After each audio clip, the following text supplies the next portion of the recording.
Alrighty.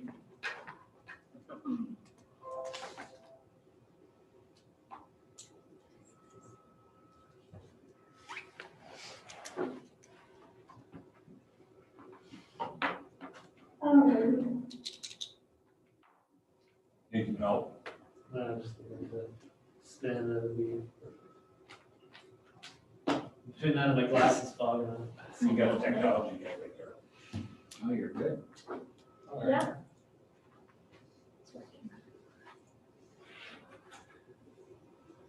Always good to have the money guy driving, Travis. That's right.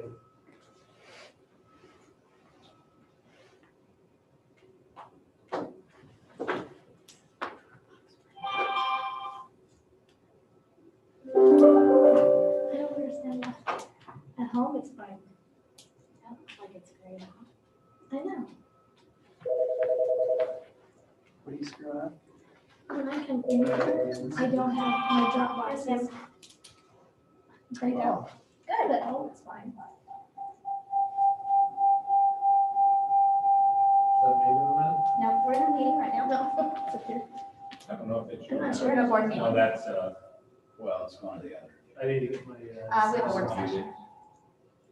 Give me 1 second. Oh, yeah, I was. Okay.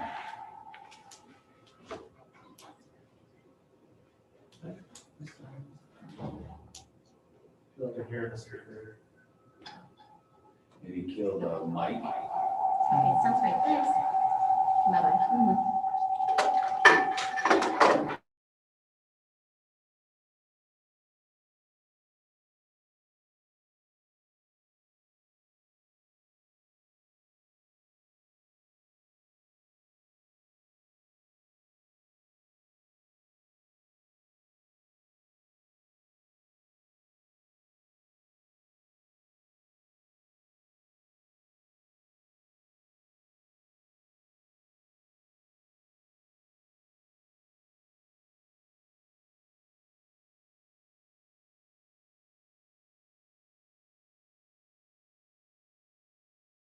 Motion to approve the agenda.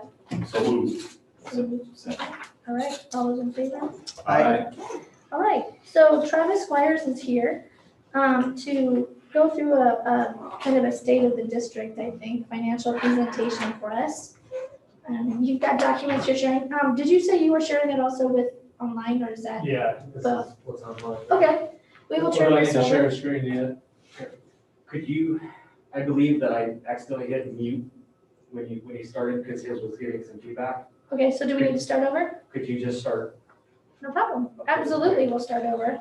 So it's, looks like 5:06, and we will call the meeting to order. Gail, roll call Tyler? Here. Jeff? Yep. John? Here. Deb? here. Andrew? Here.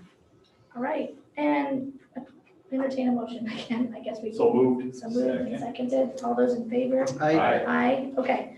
So like I just mentioned before, we had some audio problems. This is a financial board work session, and Travis Squires is here from Piper Sandler and Company to kind of go over a state of the district review. Thank you very much for coming. I will just remind everybody that we do have our normal school board meeting starting at 6, so we are time boxed in, so we'll, Speak fast. oh no, go ahead, yeah. I'm sure we'll get through it, don't worry. Go ahead, Travis. Am I good to remove my mask? Absolutely, we measured and we're all 6 feet Okay. away. And I'm already through it, so. Oh, Mm. nice. On the other side. A good 2 weeks out of quarantine. So Travis and Piper, I'll try to spin around and say hello to everybody. Easier to turn his desk, or do you want to? Nah, it's fine. Okay, I can, it's just John. I'll have to. just John. Gonna spend a real quick walk through the debt profile, and then spend most of our time in the comprehensive financial projection model, and then move into the capital financing side. Capital financing side is just really brief. If you remember from last year, it was one slide. What are your capabilities in 2025 under 2 different growth scenarios? So it's not a robust conversation piece. The one thing that becomes, I think, increasingly important for your district with considering financing capabilities is just understanding if and when you may want to utilize the sales tax money for other projects. So if you recall, when the high school was built, it did leverage a good chunk of your sales tax money. Well, as you've added some kids since then, and the revenue per pupil has gone from, 900 to 1,020 per pupil, and then now the tax has been extended, even though you do have a good chunk of revenues locked up through 2029, there are still some pretty good financial capabilities out there. Now, I happen to believe that most of your financial capabilities can be handled with just your GO bonding capacity, which may allow you to do more pay-as-you-go stuff down the road and in the future. But just understand that if we really want to dive into that, that's going to be probably a separate conversation that's going to take more time. So not planning on spending a lot of time there. Okay, so debt profile.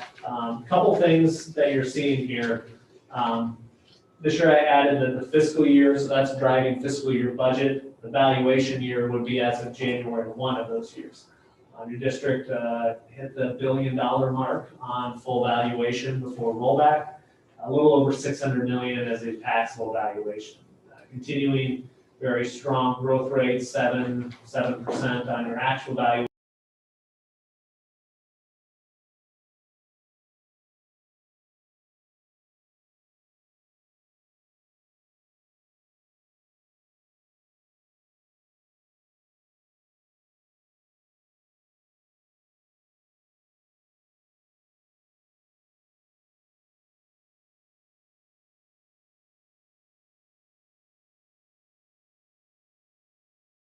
Right, and that's just due to the valuation growth and capabilities that you have. Revenues generated by the PEPAL, similar story. The $1.34 is your voter PEPAL. The 33 cents is commonly called the board or the regular PEPAL. But that represents over $1 million on top of your sales tax for ongoing capital needs. You guys do not have those tied up with any formal obligations. So again, part of that pay-as-you-go bucket. And, to this state, kind of to back up, the district had a borrowing against the PEPAL. You had deferred maintenance projects. You're just kind of now transitioning to the time frame where you have the capabilities to start, okay, if I start chunking away $1 million from my save, $1 million from my PEPAL, I can start looking at some real project dollars. So again, just the evaluation history summary. A little bit on class of property, and this year this might have been new. I might not have shared this last year, but I had a percentage change and dollar change in your most recent year. So kind of you can see where you picked up. I particularly focused down on the taxable valuation, but it is interesting on the actual. You added 68 million or 69 million of residential value. You lost 11 million of ag value before rollback. But then when you slide down to the taxable valuation, even though the ag values went down, you still saw a slight increase in the taxable valuation. In fact, 7.7% there. So, overall, if you just kind of scan through there, up at 5.17% on your net valuation this year. I have a question. Yeah. Back on the other page, what does it mean with utilities? So utility valuations, the way that they roll through the formula, it's not an exact levy rate. They have an equivalency charge that rolls through there. So it's called a utility replacement tax. So it kind of comes through on a different line item versus your tax levy. So when I'm using formal Department of Management definition, so that's a great question. Everybody good to move on from by class? Okay. Tax rates. So, various levy components. There's one column in the middle that is called the playground levy or PEARL, Public Education Recreation Levy. There's a schoolhouse levy, which really isn't accessed anymore. So this is just, we have a 29-year history of tax rates. So we have them all built in. So I should have hidden those columns. But I do want to take one moment to talk about the PEARL. It is a 13.5 cents levy, and it can be used for public rec programs. There's some broad definitions there. The nice thing about the PEARL levy is that once it's implemented, you have it forever. So you don't have to revote or reauthorize. It gives you some ability for different community improvements. Commonly was called the playground levy. A lot of districts in the early 2000s used that levy rate to replace playgrounds as a separate levy. Number of districts in the state that have it, my hometown of Ankeny has it. Sadell has recently implemented. Indianola voted it in a year ago. So they're just starting to look at some different community programs. Ankeny for a while used it for their joint YMCA with the school district. So they used it as an opportunity to kind of fund that. So as you kind of think forward on community programs, that's an extra pot of revenue that doesn't impact your general fund. So revenues come in, you can spend them, and it's not a general fund draw. What's the levy limit or what's the? 13.5 cents. So think of, go back and look at your 33 cent pep, we'll take a third of that. It's gonna be $60,000, $70,000. And you're gonna find that, I do think your levy could take it on without increasing overall tax rates. But you wanna figure out what program you wanna have. Our water bill went up more than that this year. That I do not doubt. I can't believe I'm laughing at that, but it is true. Just don't let him get you off track anymore. Yeah, sorry. No. Kim would never have that. Pulling them all out, isn't he? All in good jest. I enjoy Thank my time working with Kim. Yeah. As we look at your outstanding general obligation debt summary, I've tried to simplify it to just principal and interest by fiscal year. And then, you have bond registration costs and then total P&I, that's the amount you're levying. Based on your tax rate right now, you have a 405 levy this year, but only because you're levying $345,000 to prepay other debt. If you take your same debt profile, no change in valuations, your minimum debt levy is $3.42. So the district has opportunities to levy up to 405, and that's your maximum. As we continue to move forward and watch your debt profile, I think you have the ability to continue to afford to do that. And the thought process behind that is to get our debt paid down so we can speed up the elementary school. Yeah, there's interest cost savings every year with doing that as well. Yeah.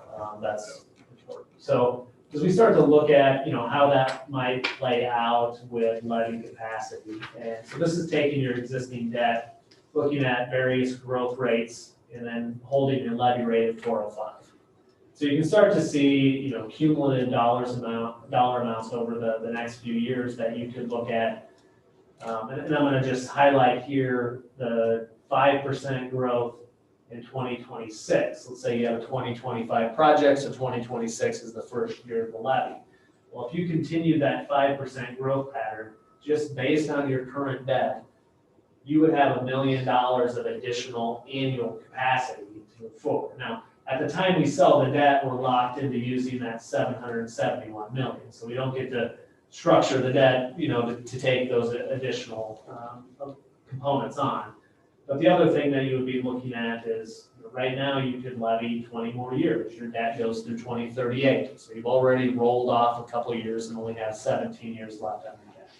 So again, levy capacity available, feel good with the way this is trending. Nothing's really changed on that from my opinion. This is a little bit small. I'm going to see if I can zoom this in. There we go. It's a little bit better. Okay. So one debt outstanding related to your high school that goes out to 2029, roughly $836,000 is your annual payments. Certified enrollment, so your decline this year. If we assume a normal growth rate, probably doesn't have a major impact on your sales tax revenues going forward. So I'm just using 1% on my revenue per pupil growth. It's probably overly conservative, but we're also dealing with COVID right now. So it does reflect the Department of Revenue's most recent estimate, which is down from fiscal 20. So 1,059 per pupil down to 1,018.90 per pupil. Again, that's a real drop, even though you added 16 kids. That's a real drop of approximately 50,000 for you guys, 46,000. All that being said, you're only utilizing about half of your sales tax revenues. That's a coverage ratio, so it's revenues over debt. You can see surplus here, and then this unencumbered time frame out here. Once the revenue purpose statement is approved by the district, you have the ability to access those revenues going forward. Once again, we are locked into current revenues for borrowing, so while I'm showing growth in your cash flow, that doesn't mean that I can use this cash flow to go to the bank and ask them to lend on that. There's particularly some concern surrounding national sales tax right now, but in Iowa, I just don't see the concerns. Iowa's been very resilient through COVID, and I expect that to continue. All right, now I gotta get back to normal view so I can see go through my page. There we go. This remains the biggest concern for me with your ability to fund projects. Constitutional debt limit. So while I could calculate that you could borrow against your $1.34 and leverage resources, and borrow against the 405 debt levy, and borrow against the sales tax, you're still going to be constrained based on current interpretation by legal counsel that sales tax debt counts against your constitutional debt limit. The law is very explicit, it says it doesn't, but there's case law that causes concern in getting a clear opinion. So until somebody challenges that, and there are a couple potential challengers in the workings right now, we're forced to count this $6.7 million against your debt limit. So as we look at today's debt limit numbers, or as of July 1, 34 million outstanding, $52 million debt limit, which is 5% of this valuation. 18 million is your remaining debt limit. You're using about 65%, which sounds like a breath of fresh air compared to where you guys were a few years ago. And as I threw a 4% growth factor on this just to be a little conservative, and this pulls 22, 26, 30. When we get out to 2025, which is a scenario I've kind of modeled out that maybe you look at another project there, you're looking at 39 to 40 million on debt.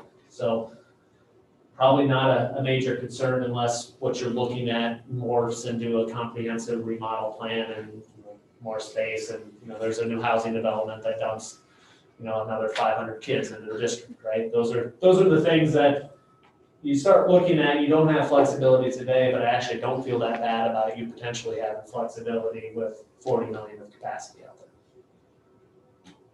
And just as a context, I think we were saying that, for example, new elementary would likely be the next project, whenever that is, but 20, 25 million, I think was top side on some. Yeah, what we've been doing is trying to back those down with an inflation factor, if you recall. So we look at, 25 million, that converts into a $16 million elementary today. Is what's being designed as a $16 million elementary today enough? Probably not, just with your geo capacity, but that's where we would look at the sales tax. So, can you accumulate $3 million of sales tax between now and then, which is exactly what ADM schools ended up having to do. They did their elementary, they had bonding capacity, the bonding capacity hit a certain point, and then they're like, well, I guess it's $3 million of sales tax cash to finish up our project. Okay, so this is a complete pivot. So where do you like to have a school? I mean, if you look at all these percentages, we're 65 in 2025, we're at 38, I think. I mean, where's your comfort level? Less than 100. Fair enough. No, I get less riled, and it's fact specific. So if I were to look at your district and say, oh, well, they took their geo bonding capacity all the way to the top, and took them right at 100% of their debt limit, which is about what you could do today. And then I say, oh, but they're bringing in 1.5 million of surplus or 1.75 between surplus sales tax and Pebble. I don't feel so bad about, you got an HVAC repair that you have to make. It's the districts that have leveraged their sales tax all the way, but then have leveraged their geo bonds all the way. And now you're sitting at 100% of your debt capacity because you did a project. you don't have the annual turnover in cash flow to be able to make something work. So we've had a few districts that after major high school projects that have bumped up to the 100%. Ballard did when they funded theirs. Norwalk has been there multiple times. Bonneret Farrar has been there a couple times, although that will never be the case anymore because of, other. Well, no, Amazon. Yeah, the Amazon valuation is a game changer. Norwalk, little known, that little component in West Des Moines, that Microsoft facility, it's in Norwalk schools. So $100 million of valuation there solves a whole lot of problems when you start talking about debt. So there are certain districts though that bump up to that, and you have to consider what are your next projects. So for you guys going to 100% knowing this takes care of everything for the next 5 years, other than miscellaneous stuff where I have cash flow, doesn't bother me. Now, if you're a city, I'm gonna back that down and say 80% is a good guardrail for cities, just because they have a different set of needs from what you see on school districts. It's a good question.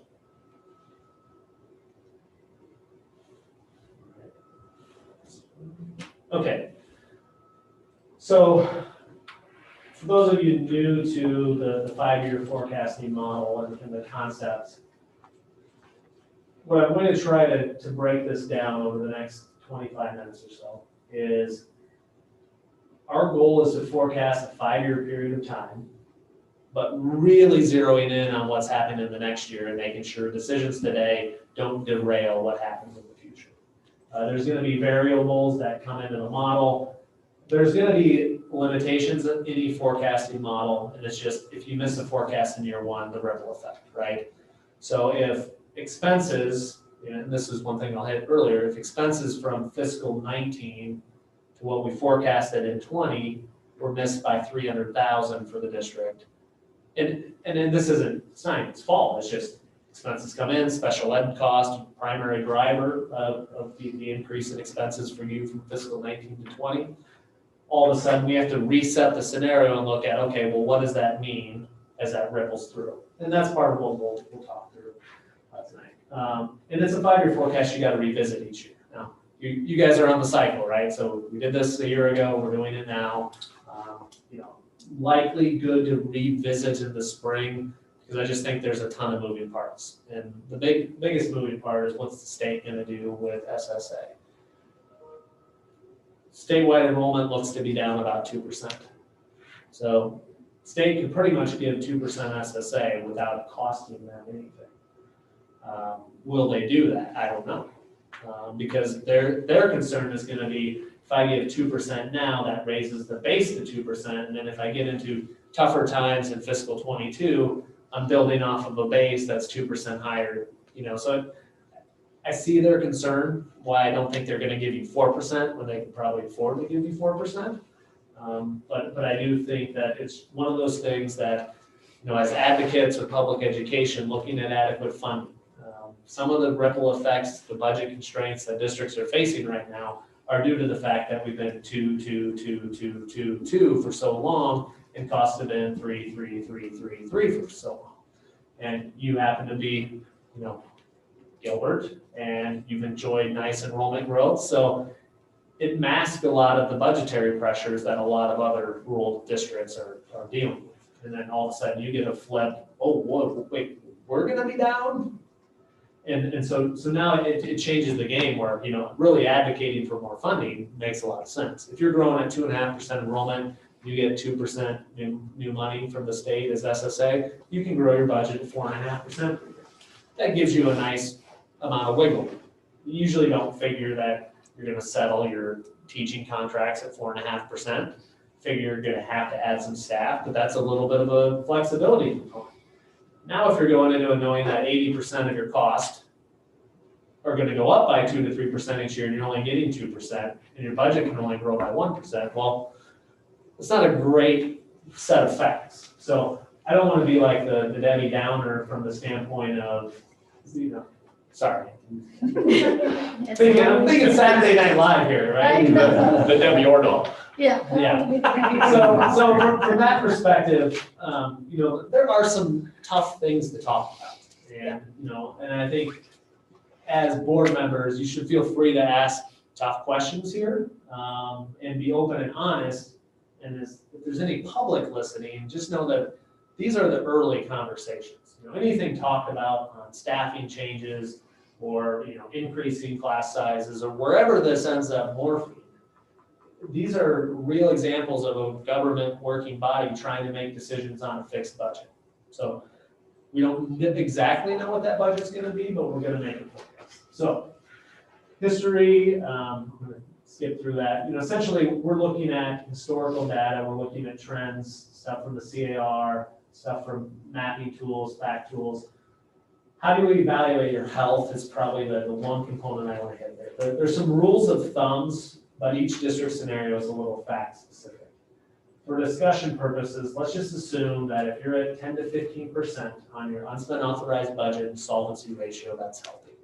And that's a good start. Are there legitimate reasons to fall outside of that? Might your unspent authorized budget be a little bit higher as you're growing, waiting to open the building? Yeah, it makes sense.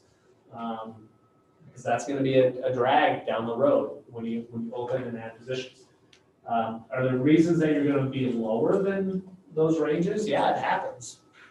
There's things in the state funding formula that don't make sense, specific related to special education. So, a real quick look through here.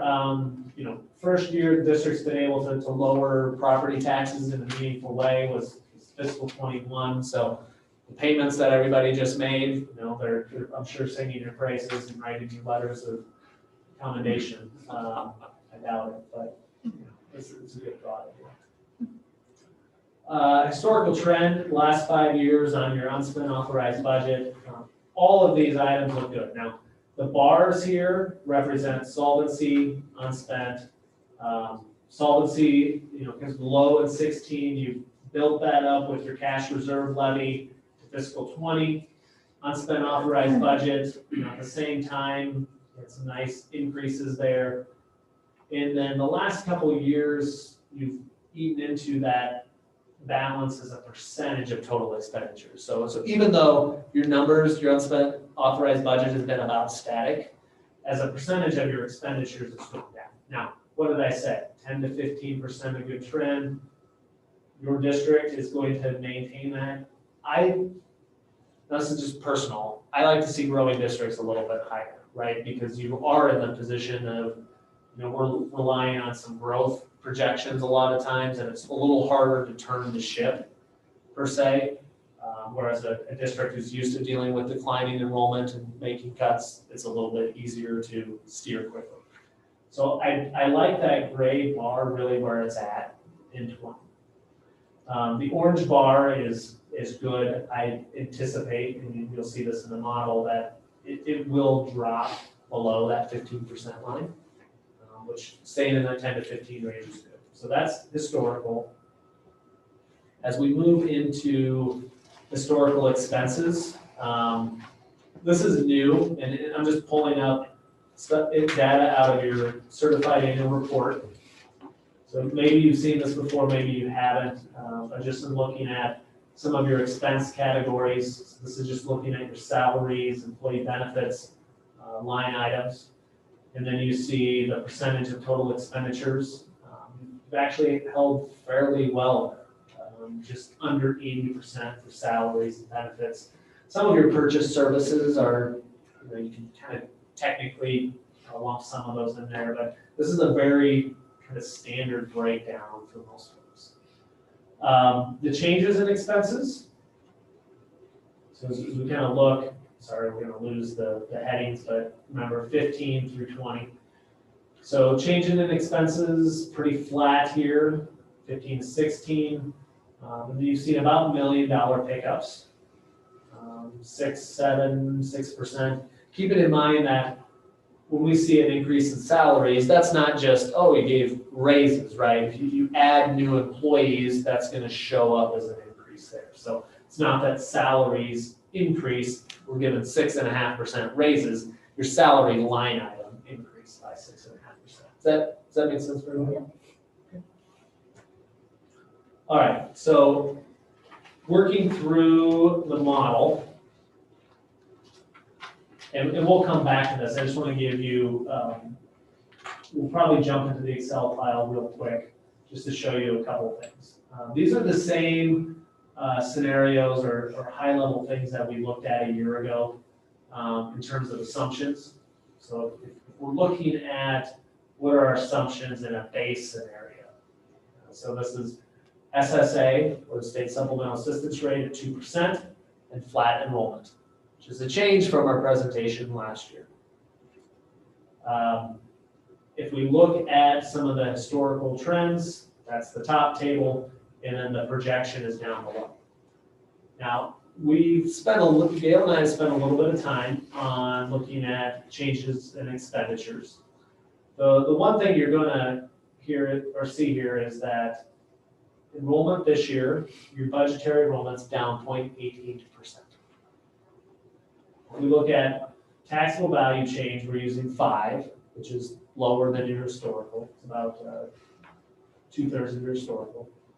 If we look at total tax rate in this forecast, actually see tax rate decline. That's with the assumption of not keeping the 405, That's what the assumption of keeping the 405. keeping the 405. Keeping 405, yep. Okay. And what's happening here with this component has to do with valuation growth, flat enrollment, so you don't need to generate as many dollars per student. And you start moving away from property tax rich district or property rich value per pupil to less.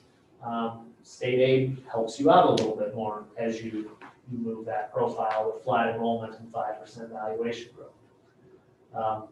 Both of which I think, that you can argue about, well, whether that's conflicting, right? 5% valuation growth means you're probably adding houses, means you're probably adding kids, but it's the assumption in the model. UAB here, so this category, we'll zoom in a little bit. Amount under or over break even. In this case, I do apologize that when I see negative, that's actually, that's right. This is over your break even spending, 700,000 in 2021. Now, some of those things are called one-time expenses, right? You've had expenses related to COVID. You've had some expenses related to staffing.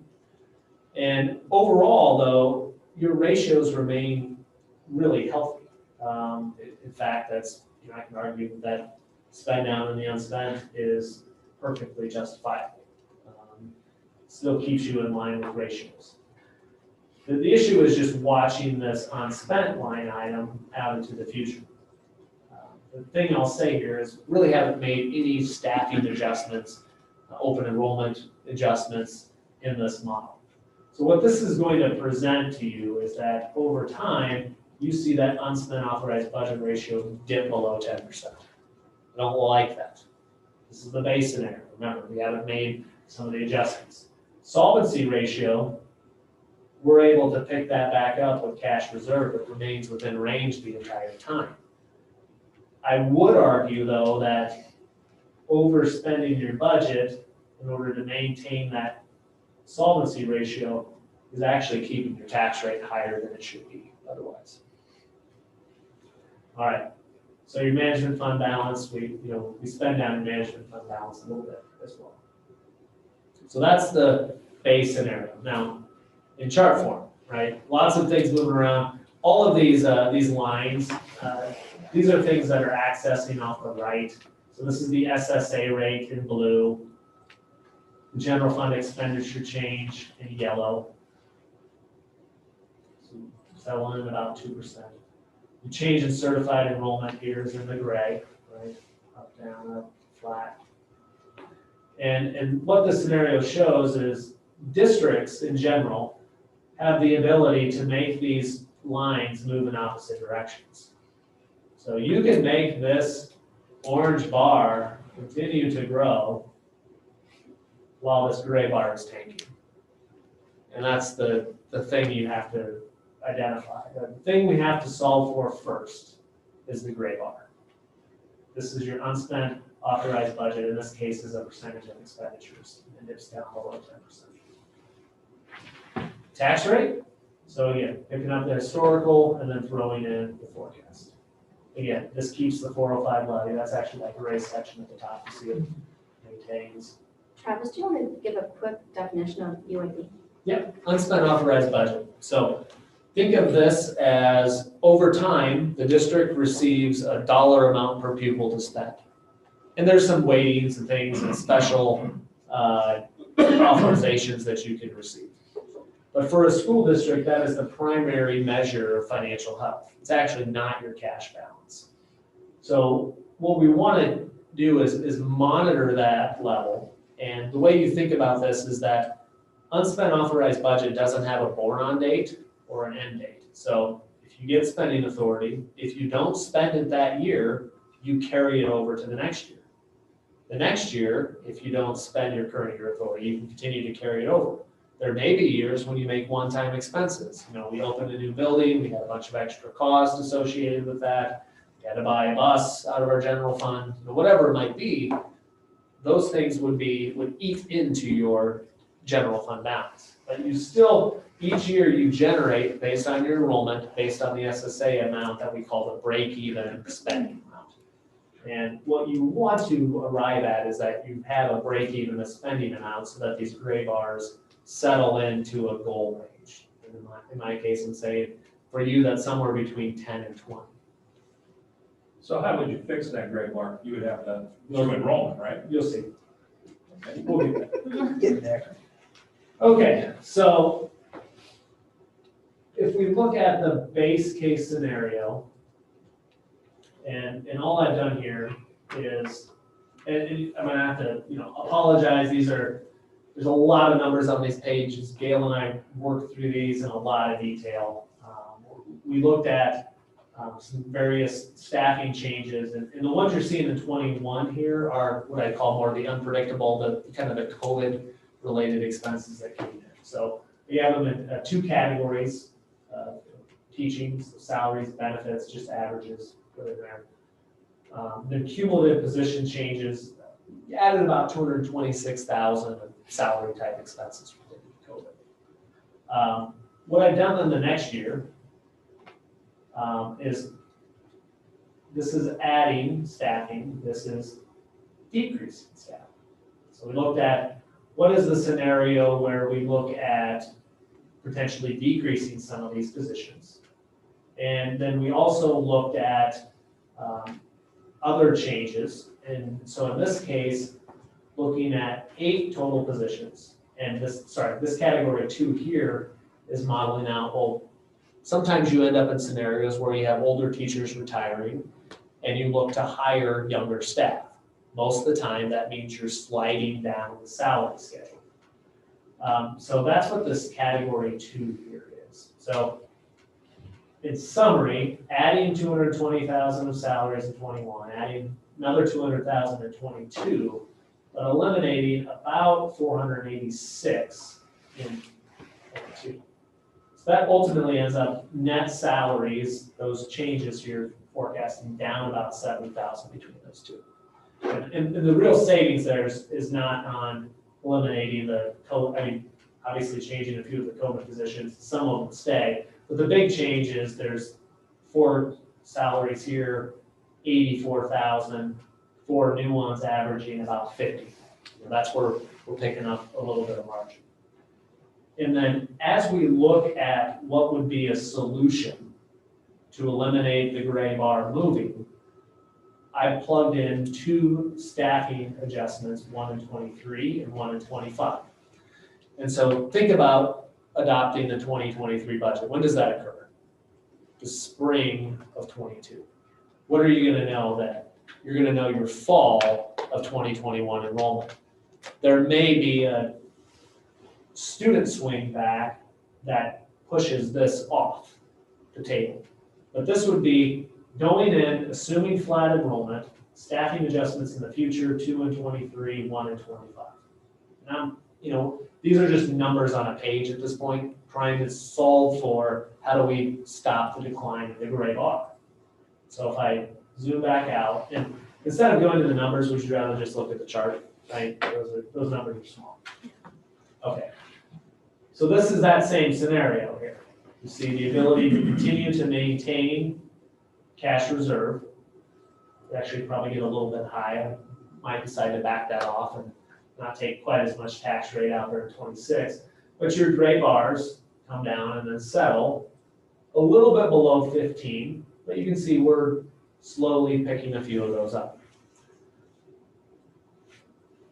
Tax rate.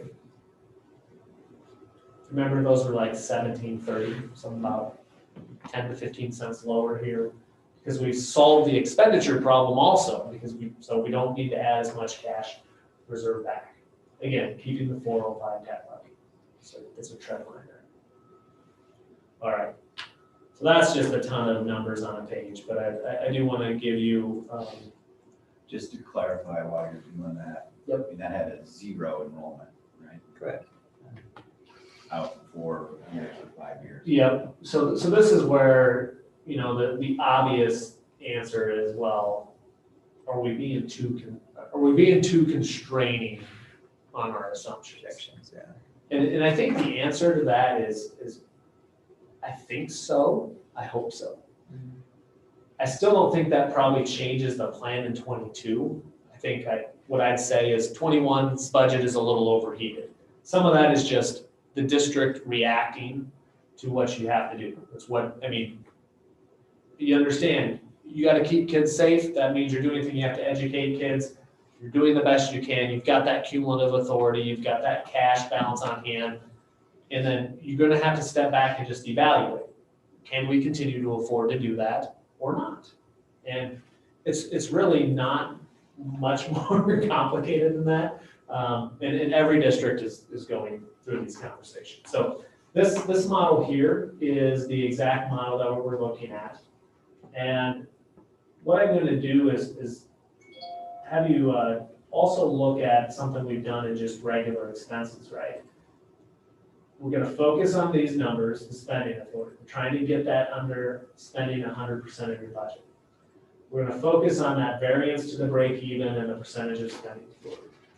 And then what I've done here is by category of spending, I just said, well, if the best you can do is increase expenses by 2%, meaning that you can't go lower than that on your salaries and benefits, then we'd have to live with that, and that's matched up to your SSA rate. But then you'd also have to just do a little belt tightening around some of the other expenditures, which I've illustrated there. But the thing that we've said is that enrollment is fairly conservative. And now, the nice part about zooming in, I moved to the enrollment forecast side of the equation here, and we have the ability to do some fairly quick numbers. And so let's use numbers instead of percentages. In this case, look at that unspent authorized budget. We've solved for those position changes, right? Well, what if we add 5 kids in each of those years? All of a sudden, those 5 kids have grown our unspent authorized budget. 5 kids. I mean, it's 5 kids each year. That's only 20 more kids than we have right now, which is approximately what you lost. So the other way to look at this is, what if this was just an aberration? You know, that we lost these 13 kids this year, and we gained them all back next year. We stay flat otherwise, but we pick up those 13 kids back. Same thing. Okay, so now I can come back and look at my expenditures. Sorry, it's a little bit small. And I say, well, do I really need to make this budget? What am I looking at here? My variance to my break even, I'm under 50. By the time I get to year 5, I'm underspending my budget by $250,000. I made expenditure reductions of $270,000. So if I pull out both of these staffing adjustments,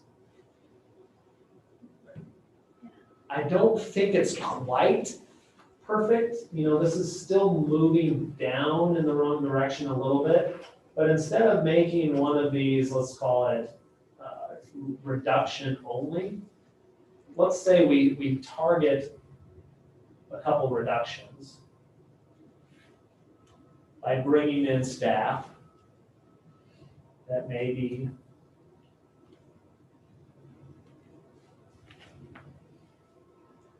oops, what did I do there? Oh, sorry.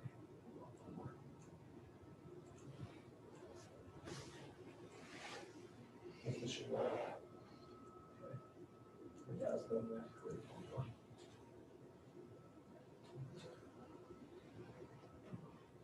So we're looking at these staffing now coming in, so this would be, keeping the same number of staff, but having slightly lower expenses. Positive 35 in year 5 on this scenario. So getting your kids back next year takes the impetus out of those future plans of reducing staff. So we can go around and around with scenarios and find different ways to solve the problem. I think the thing to step back and why I gave that first scenario is that it was essentially keeping expenditures like this. So not over the top expenditures by any means. This is still going to be hard to execute. But we didn't have the staffing adjustments on fiscal 23 and 25 in that first scenario. So this is what I call kind of the next scenario of, well, we added back the kids we lost this year, so we're still not adding additional kids. So now if we go back and say, well, we gain back those kids, plus we want to get 5 kids on them per year. We're up to 3.2 million. Now we're back under this scenario that, okay, I probably don't need to cut that position. And arguably, and I would probably put it out there,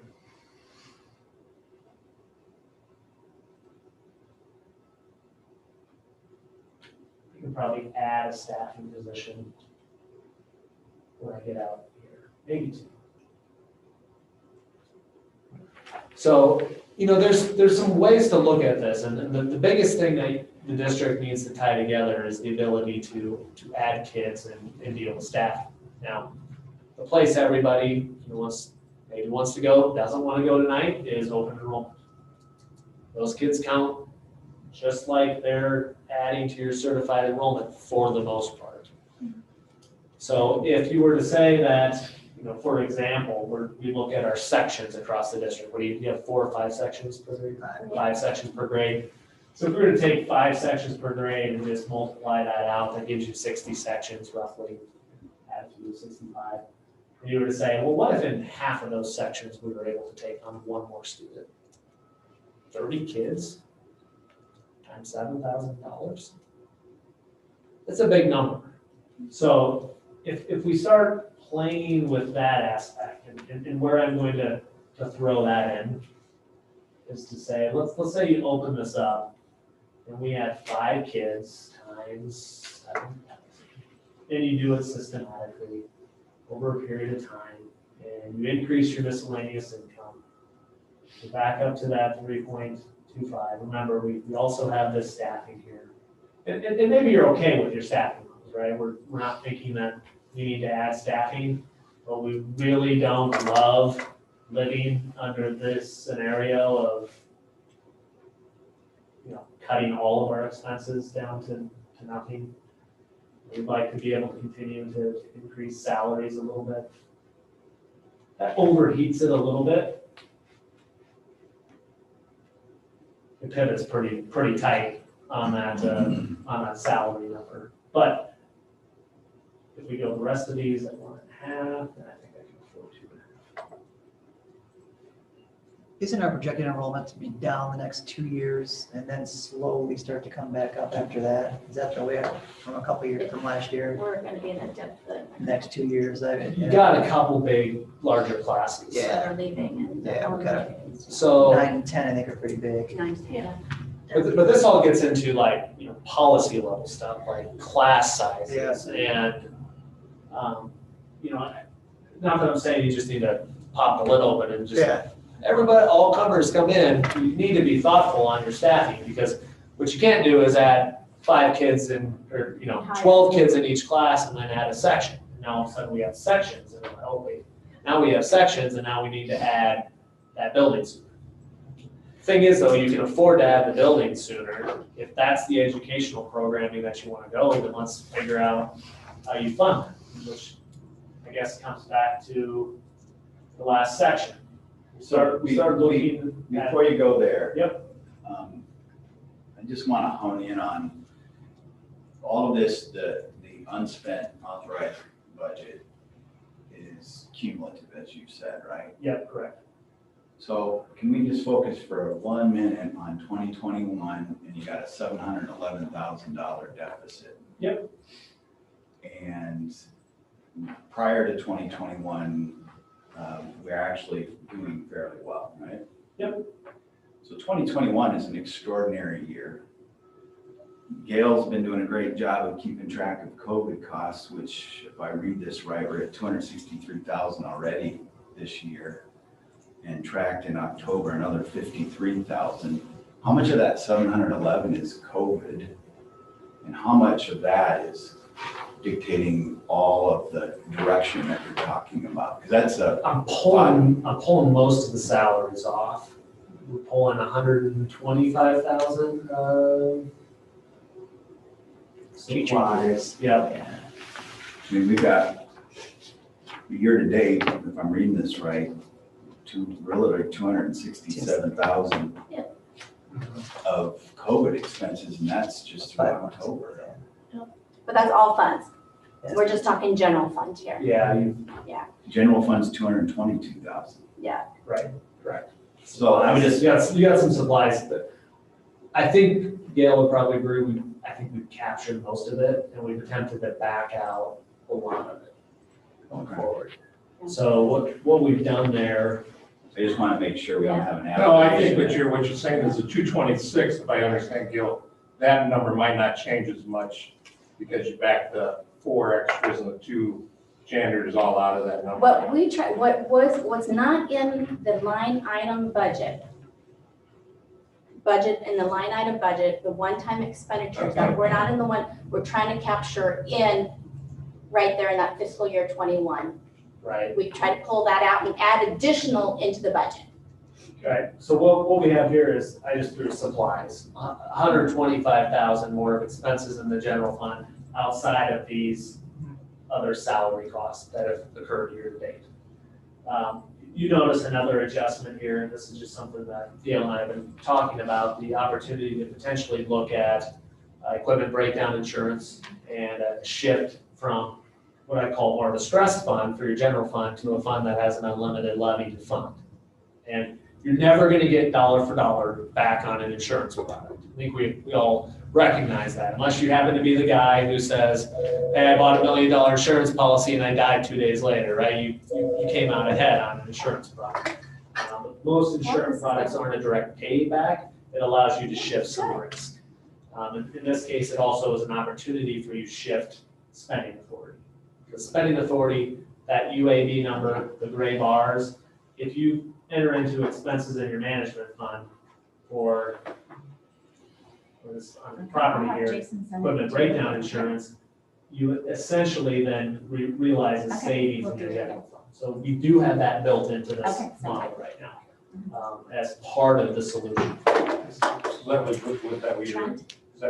Yeah, I'm still struggling with how do we get 711,000 difference in this year if you've already backed out of COVID expenses? He hasn't out of that though. The 711 is not backed out. That's Okay. backed out in 22. So you go 711 to 286. So, But it's a cumulative, so there's $500,000. no, that number is not cumulative. Yeah, that one he just. The cumulative number's up at the top. Just at 5, it's 5 to 6. Just one, I know there's a lot still to go. Yeah. 5 to 6, yeah. So the changes, the thing that you're looking at is estimated expenditures. Now, Gail and I have worked on these. There's always a little bit of, I don't call play in the budget, but just, there's some estimates.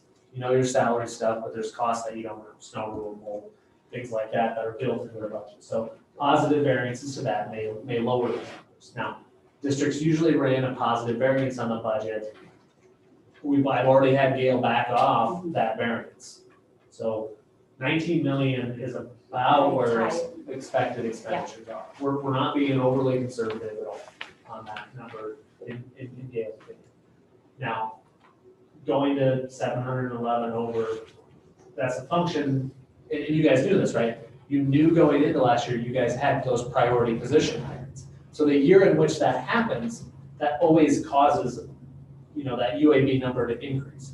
Because over the next few years with SSA growing and potentially increasing enrollment, you balance your way out of that.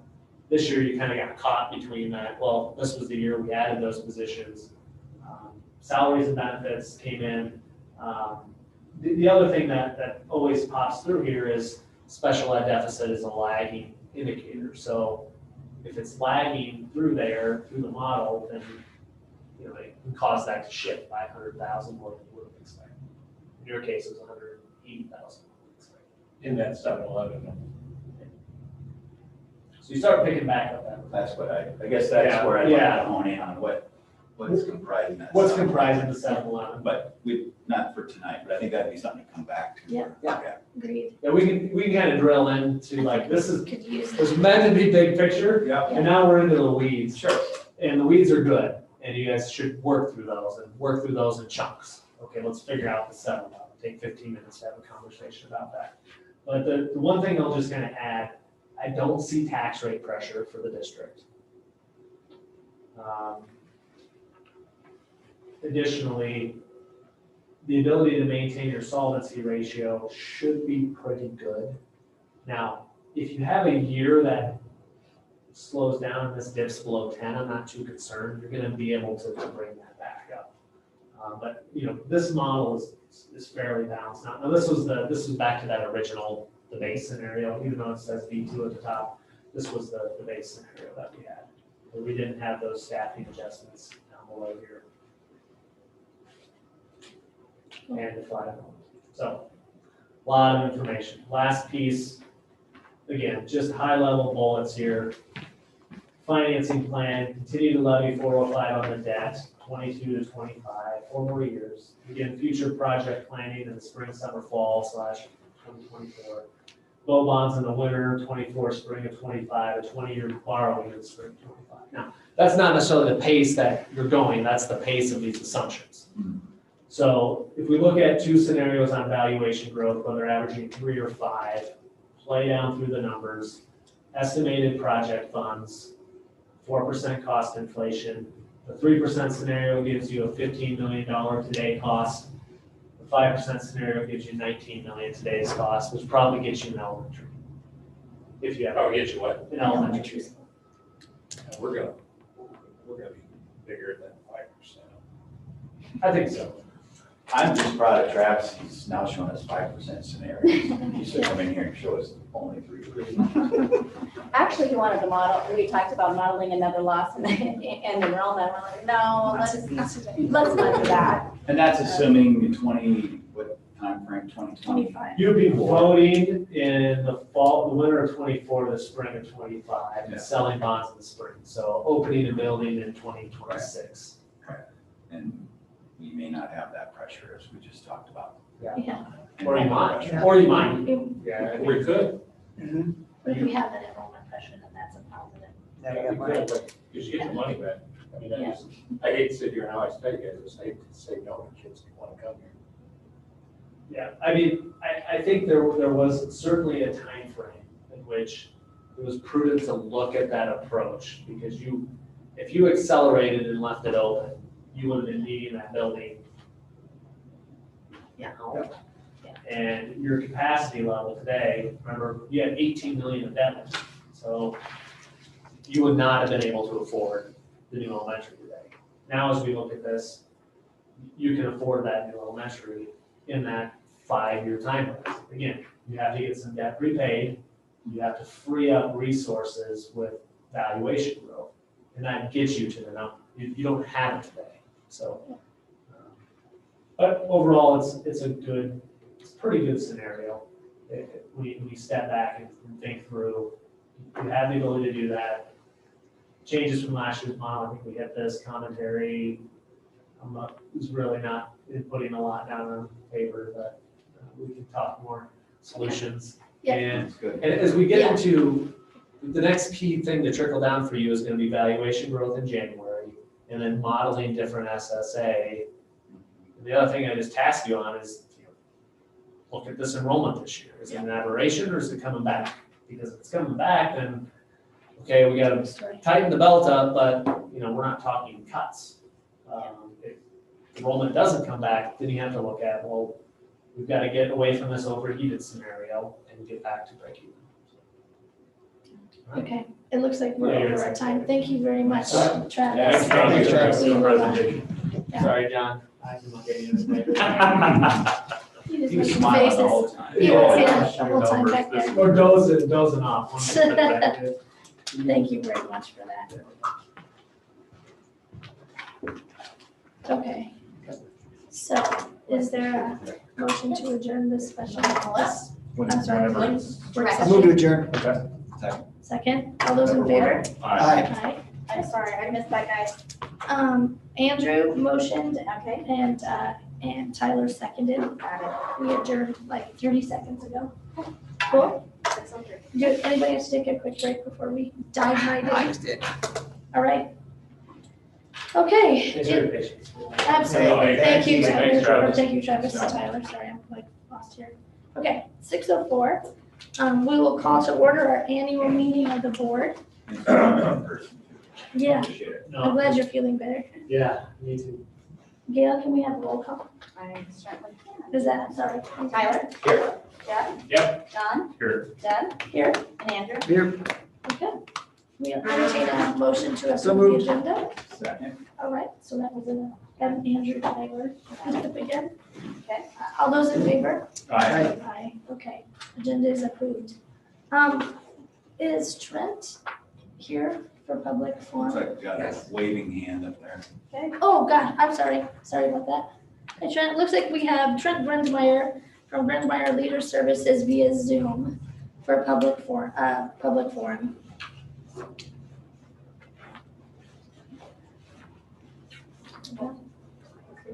Trent, could you unmute yourself, please? Yep, I owe you $1. Sorry about that. Just wanted to mention Dr. Kevin Feeney on there as well, and certainly won't take much time, but after presenting to you as the board the other night, I know you heard from multiple search proposals and different firms. We just wanted to take a minute here in public forum to say thank you for the opportunity to serve the district, serve the board in hiring the next superintendent. I know that's an important job for you as board members, and we take that very seriously, but really look forward to the process as well. And so first, just wanted to say thank you for putting your trust in us, and we look forward to meeting you in person and working together. And then secondly, would follow up and let you know what's coming next. I know we have a work session that we're scheduling out, I believe the 19th, or as soon as we can schedule that. So I am working on salary and benefits comparison information to present to you. And then Kevin and I will have a lot of draft information to present for you to proof and finalize. So we can really keep to our desired timeline. So I just wanted to mention, whenever our meeting is set there, we will send you that information by email through Gail a couple days, if not a week in advance. And then really look forward to meeting as a work session to work through those details and get off to a great start here when we're able to post the job and officially start the search. Kevin, anything to add? No, we've already got started with position posting and doing some preliminary things. And just, again, what Trent said, thank you for the opportunity. We're both just genuinely excited to work with you all and get this process going. So thank you. Thank you. And we won't take any more time, but if there's any questions, as we're working and preparing for that meeting, certainly let us know here tonight or by email or phone. You have our contact information. And again, thanks for the opportunity. We'll work hard and looking forward to the process. Thank you very much, guys. Thank you. Thank you. You bet. Nobody wants to take it for, so we can have it behind me here. I think we're good with public forum. We will move on. The next item on the agenda is the consent agenda. Is there anything that we would like to pull out to discuss separately? Move to approve. Second. All right, any other discussion about that? All those in favor? Aye. All of a sudden, I just was like, what? Okay, that kills that agenda. Okay, Gail, I believe we move over to your part of this meeting. Election of this is the election of the board president. Are there any discussion? I nominate Andrew Rick. I second And Jeff, and Tyler has a motion to nominate Andrew and Jeff second. And Hayes? Aye. that. Okay. Motion carries. That was tight. Okay, the next item up is the election of vice president. I nominate Jeff Motion. Second. Second by John. Okay, so we have a motion by Tyler for Jeff Mosman for vice president. We have a second for John. Ayes? Aye. Aye. Nay? All up. Good. The president can conduct the meeting. Whew. All right, appointed board secretary, first on the list. Gail? Appoint- oh, we gotta- Do we have to make a motion there? No, it's just a point. Okay. Okay, All right, so Gail got picked. Should we swear in the officers? I think so. Okay, so we've got, We'll swear at them later. yeah. Okay, so we got the board president and the vice president, but we need to swear them in at this time. And do you, board president and vice president, do you solemnly swear to support the Constitution of the United States and the Constitution of the State of Iowa? And will you faithfully and impartially, to the best of your ability, discharge all the duties of the office of board president and vice president in Gilbert Community School District, now or hereafter required by law? I will. Thank you so much.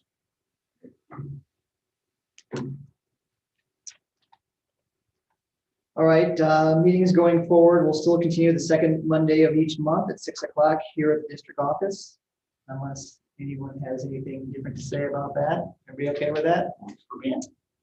Ames Trib will be our official publication, as it has been for a long time, I assume. Allers and Law Firm will continue as legal counsel. And now we move on to the board committees. We currently have listed there our current assignments. Anybody want to make any changes there? Or any thoughts? Now, Deb, at one point, I think I may take over your role. Yeah, Finance I was just gonna say, it negotiations makes committee. sense, in my opinion, it makes sense that the president be on that. I think it's a helpful thing, so, I would maybe remove myself from that if possible, and then I would like to still stay on policies. Yeah. And I can stay on policies unless someone else really wants to take over on the policies committee. That's the only two things we do, policy and spending. We need to address. Appreciate that. We got some buildings too, Jeff, but. Anything else? Any other changes? John, you okay with everything? Yeah. All right, everybody else is okay? All right. Only change then is Deb's off finance and I'm on finance. Everything else will stay the same. Move to adjourn. Second. All those in favor? Aye. Any opposed? Motion passed. All right, now we're going to call to order the regular board meeting. Time is 6:11. Public forum. Do we have anybody, Gail? We do, or no, we do not. We do not. Public forum, sorry. All right, Lindsay, on to admin reports. So we're gonna start out with the GEA. All right. You want to go ahead, Everett? Sure.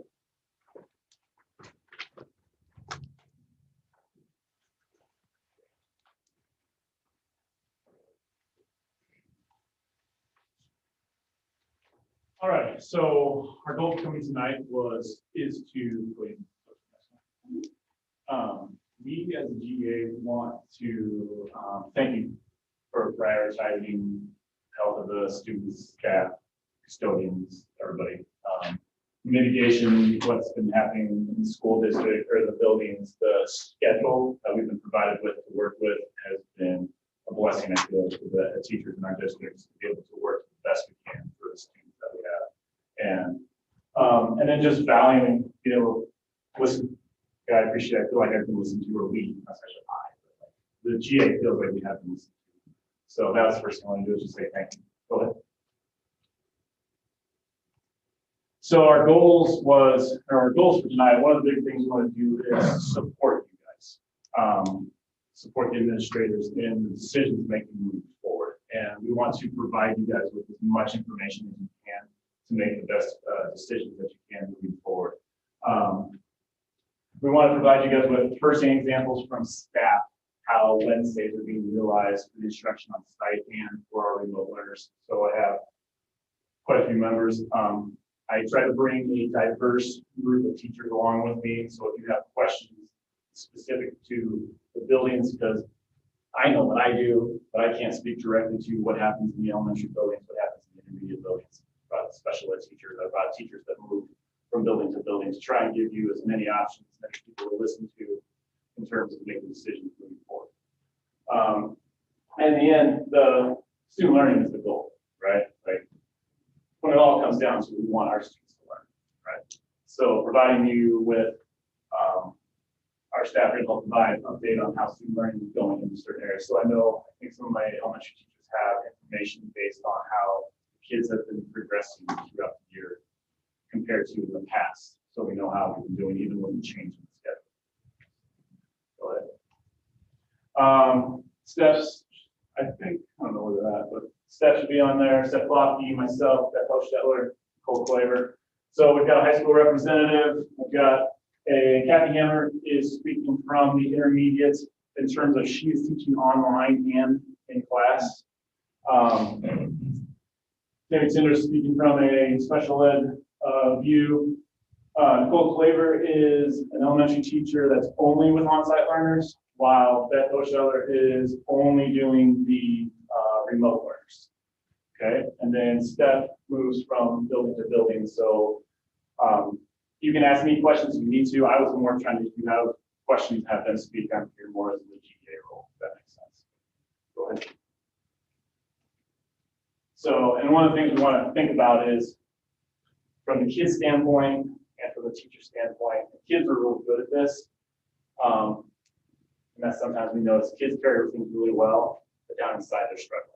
And we want to make sure that we think about that in terms of teachers also sometimes. So I want to kick over to, I think Jody was going to go first, right? Just speaking on capacity of how things have been going in the classroom, how the schedule has been working out for them, what a Wednesday looks like what our Wednesdays look like. Go ahead, Jody. Okay, can you guys hear me okay? Yep. All right. So I am a high school social studies teacher, and I just want to preface with, I do have to leave around 6:30 to go to a class in Ames. So Everett can probably handle some of the high school follow-up questions if I'm not here to do that.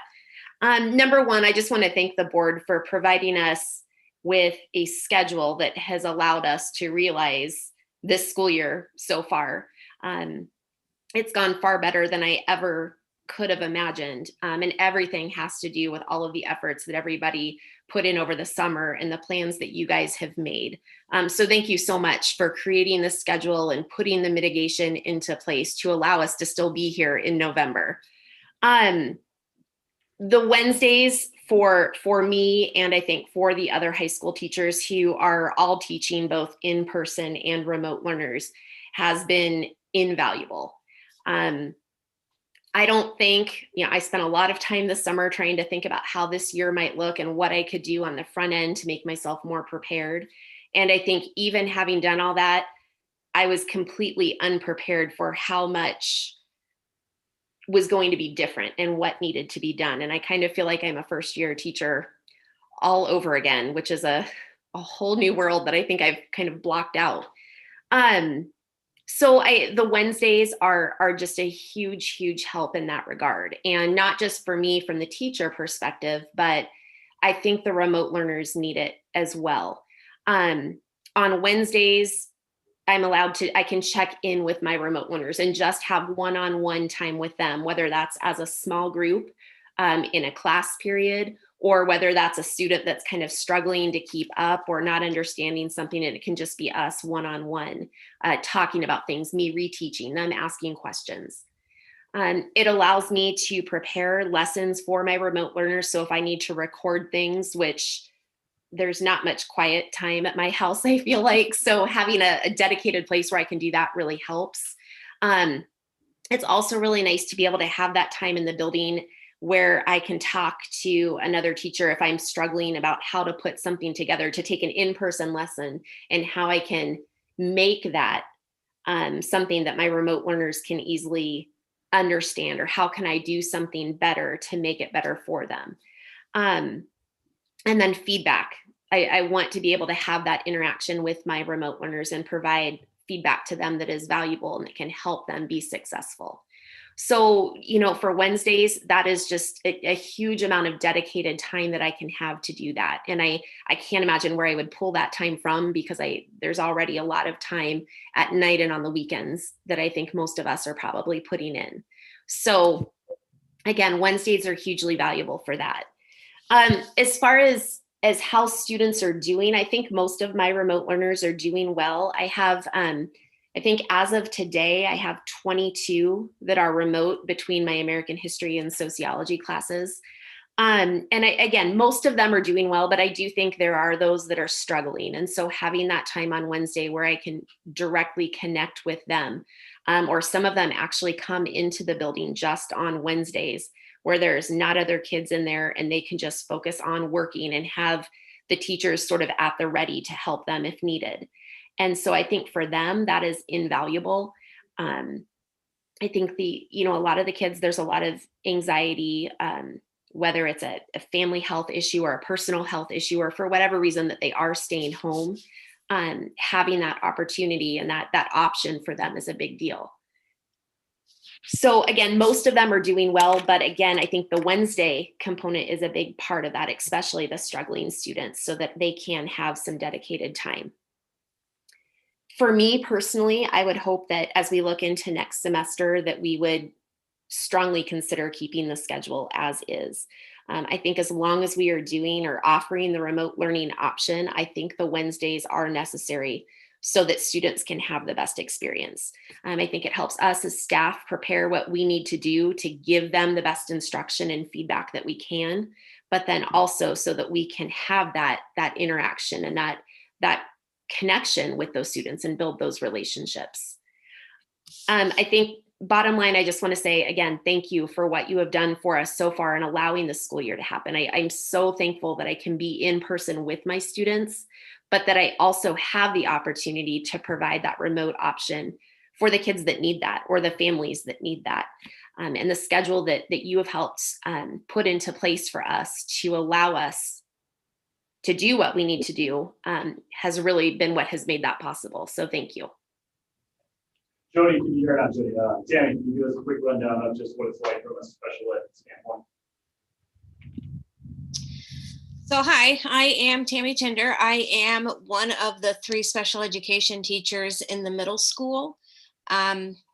First off, as a whole department, we want to say thank you for all the support that you've not only given us as teachers and the students, but to the administration in order to make sure that we can actually be face-to-face as long as possible during this lovely COVID time, as well as meet the needs of those remote learners virtually. A lot of it has to do with just supporting the parents as well from our standpoint. Wednesdays for us is a little bit different in that it isn't a lot of preparing remote lessons and things like that. While we do need to do that, a lot of our support is actually directly just with those kids one-on-one that we have that are also face-to-face with us Monday, Tuesday, Thursday, Friday. We still connect with them on Wednesdays and offer that support. We also have scheduled times to meet with the special ed students who are remote by parent choice. Some of our success was in the fact that we could have conversations with them, and we were required to develop a plan for all the different models that we possibly could be implementing and had to be incorporated into their IEPs. So we started working right away when our staff workday started, with meeting with parents and trying to set up what kinds of supports and things needed to happen. And as we entered school and things like that, we began amending those plans. And we actually now have some students who come into school on Wednesdays, and the special ed department services them then. So we don't have the same kind of structure as the core teachers do. We actually are more hands-on with the students, whether it's virtual or face-to-face. So our time is pretty well spoken for. We have associates that are coming in to kind of help us so that we can juggle between different students.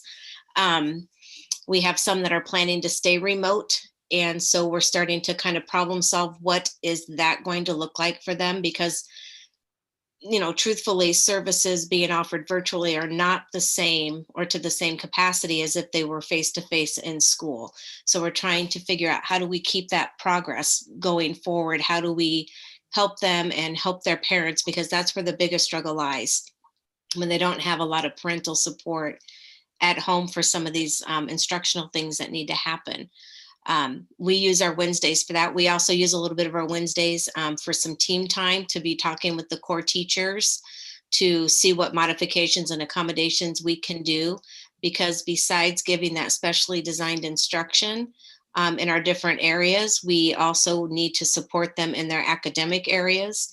And a lot of those teachers don't have the capability of basically chasing their tails with these kids on making sure that they're understanding the assignments, that they're getting the different components of the assignments done. So we as a special ed department have taken on some of that capability as well, and do a lot of the communicating with the parents and the students on like what's missing, what tests need to be proctored and things like that. Overall, though, I will say that looking at the IEP data, between the kids that are face-to-face as well as those remote, progress is starting to be made. It was a little slow go at the beginning, but with a lot of different adaptations with some of the plans for the kids, their graphs are starting to show a steady incline. So that's been pretty exciting for those kids. And we're really hitting that hard with them on, you know, we know it's difficult, we know it's hard, but here are the important pieces to what we need to be doing. And they seem to be buying into that.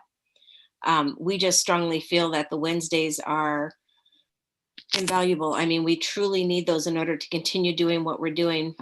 I communicate with my parents almost 24 hours a day, it seems sometimes.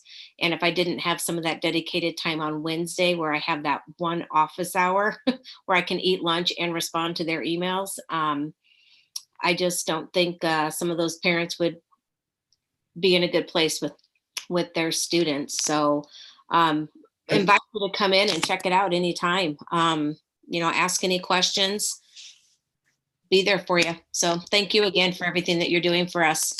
Okay, thank you, Tim. Yeah, can you speak just very specifically to your role in having the online and the in-class learners in the intermediate building? So just very specifically to that role. Okay, so yes, so my, again, hi, everybody. Yeah, I teach fourth grade, as you all know, and my first hour of the day is my remote learners. And so I actually do it a little bit differently than who I teach with, Mr. Jerry Hales and Chelsea Style. We are the three-way. And I do a live Zoom with my in-person kids. I kind of set it up that way just because I really felt like the remote kids really needed to feel like they were in school. And so I start my day with 8:10 to roughly 9, sometimes a little longer. We do math together. Today, as of today, I have 16 remote math kids. And so, yeah, and so that's what I do my first hour. And then the rest of the day I teach in person.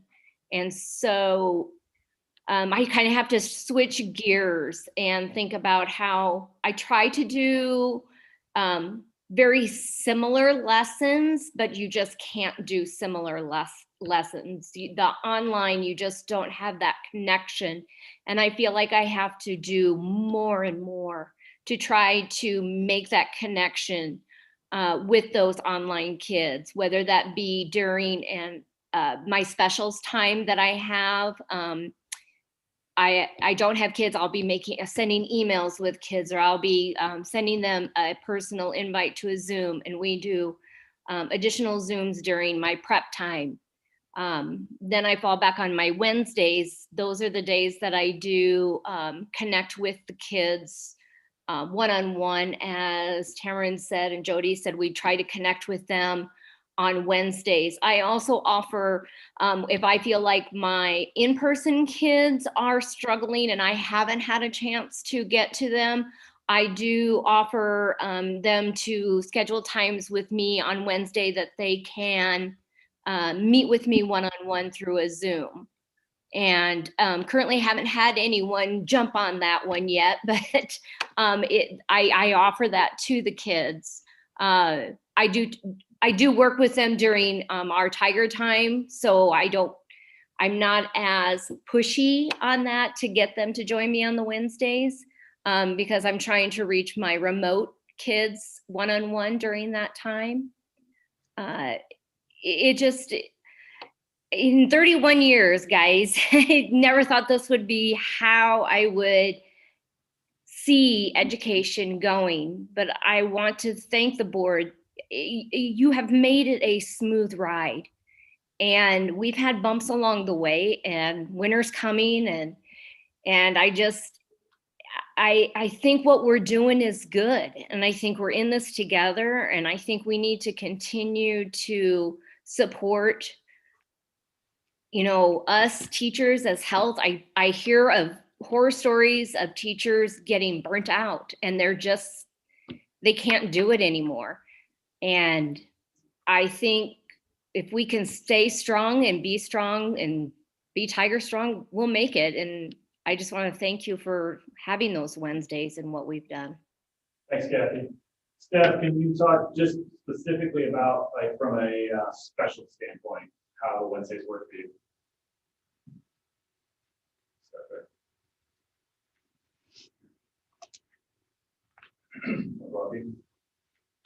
Okay, Nicole, are you there? I'm here. Okay. Oh, that's good. I'm not unmute. Sorry about that. That is a newbie. So I'm the K-5 PE teacher. I travel between the elementary and the intermediate. Currently, I believe I have 20 sections on site, and then I do the asynchronous PE classes. Not the asynchronous being I do that when we don't do them simultaneously.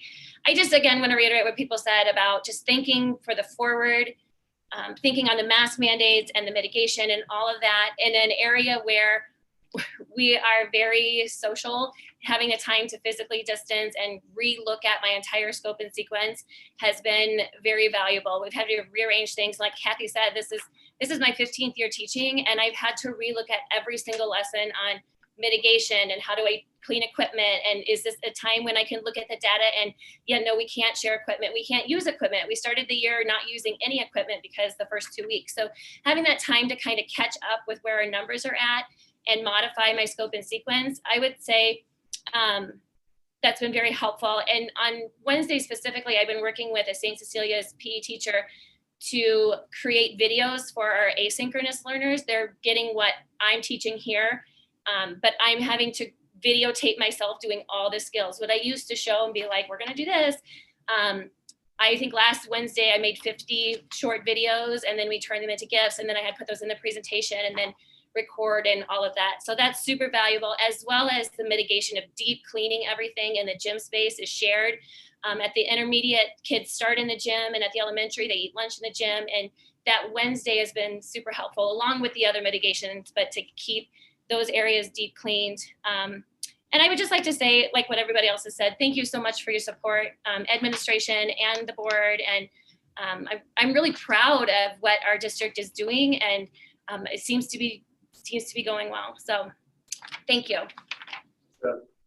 Nicole, can you speak from the elementary side where you don't have remote learners, but yet what you're using your electric for? Yep. So, Beth, did you want to go or do you want me to go? You can go. Okay.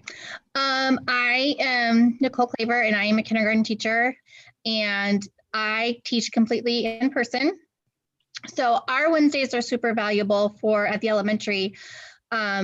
Our planning time has been cut down to 35 minutes a day versus 55 minutes is what we had previously had. And the majority of that time, every single day, that 35 minutes is spent cleaning. All elementary teachers are cleaning commonly touched surfaces, student manipulatives, all of those things that in previous years we never would have had to clean. So on a daily basis, we are not getting our planning time. So the majority of our Wednesday time is then spent being able to do all of our planning. Everything this year, like everyone else has said, is just taken so much longer. This is my 18th year teaching, and it definitely feels like my first year all over again. Everything needs to be looked at with a different lens. So even curriculum wise or anything that we've done in the past, we can't just do that same thing. We have to rethink how to make everything COVID friendly. You know, things that at an elementary classroom are usually group activities or partner activities or, you know, share these manipulatives. We can't just do that now. So we have to rethink all of those. So it's a lot deeper with the planning and rethinking those kinds of things. It's also when we have our PLC time, which we also wouldn't be able to do in that shortened time frame with our specials now. And then also on Wednesdays is when deeper cleaning is happening. So we're doing that daily cleaning, but then on Wednesdays, that's when all of our lockers, the fronts of our lockers are cleaned, the locker handles, all of our plexiglass is cleaned, which are used in the classroom as well as in the lunchroom. Teachers are then doing deeper cleaning of, in kindergarten, for example, we have a lot of central rotations and toys that have to have deeper cleaning throughout the week. So that's happening on Wednesdays as well. And I would say the biggest thing, if Wednesdays were to be taken away, we would then need to extend our specials time, which would have a domino effect to get back planning that we would not have on Wednesdays. And that would just have a domino effect for us because students could no longer then eat in the gym. So we would have more kids in the lunchroom or in the classrooms eating, which would put them all closer together, which right now, if someone is positive, there's 1 to 4 people that have to quarantine right now, based on the fact that they can be so spread apart. Well, that number would go up to as many as 14 just because of the close proximity that they're in. So from, you know, the standpoint of teachers who are completely teaching in person, you know, we really want to be here with our students. That we want nothing more than that. And I think, you know, we're very lucky that we have been so successful so far and have very few cases. So we would just hope to continue that with all of the extra steps of the cleaning and that sort of thing that we're able to do with Wednesdays. Thank you, Nicole. Beth, you want to tell us about how working on the online side has worked?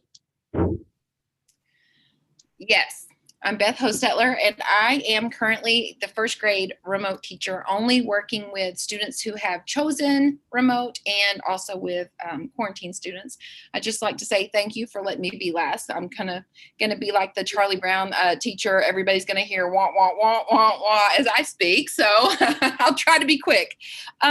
So I'd like to say thank you for Wednesdays. And you say, well, Beth, you don't even have students in the classroom, so why do you need these remote Wednesdays? Well, let me tell you why I need remote Wednesdays. First and foremost, I teach every subject, and none of my curriculums, with the exception of maybe my guided readers, are set up to be delivered in a virtual world. So I spend a lot of time rethinking my curriculum. I have to think about how can I either modify a lesson or come up with a lesson that is a lesson that I can do in lieu of that lesson that kind of hits the same idea, so that my students in the virtual world stay right on pace with those students who are on site. So I also need to make sure that my curriculum lines up completely, because I'm getting students in, I'm getting students out. So I spend a lot of time on Wednesdays meeting with those families who are quarantined, so that it is kind of a seamless thing for them as they enter my classroom and then go back out into the on-site classrooms. I mean, I think that that's very important, that those students don't feel stressed, and that teachers don't have to make up a lot of what those students missed, because they're getting the exact same lessons with me. They're just delivered in a slightly different way. I also spend a lot of time recording videos. I know you've heard a lot about that. And I make a lot of slides. I'm big on having the visual behind me. So I'm trying to make a slide that goes with all of my lessons. And so that takes a lot of time. On top of that, let me just speak to Seesaw in general. It is an amazing product. It is the best thing that's out there for young learners, but it's not a teaching platform. It's really meant to be a digital portfolio. So I spend a lot of time figuring out how to make Seesaw fit what I need it to be. And so that takes a lot of extra effort, because it's not just, uploading things into Seesaw and then it's all ready to, plug and play. It's spending a lot of time like rethinking, what does that need to be, so that it's an easy product, and it's a product that my students can do independently. So that means I'm recording my voice a lot, because not all of my students are readers. And so it just takes a lot of extra time. Let's see, what else? I'm doing a lot of long range planning, because I have to have things in hand, in the family's hand, way ahead of time.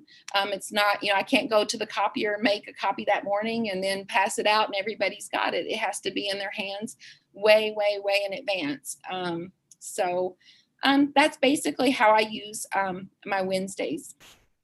I would also like to say, please, if you're thinking about doing planning for future schedules, which I know is going to be coming up, and planning for future programming, just take into consideration how valuable these Wednesdays are. And I guess if I were on the school board, one of my questions would be, okay, so we're with students one less day a week. How does that affect learning? And I'm going to speak a little bit to data. I've got some slides to share with you, but I want to first talk a little bit about scope and sequence. We know through the course of the week, there are activities that require teacher feedback, that constant, teacher interaction.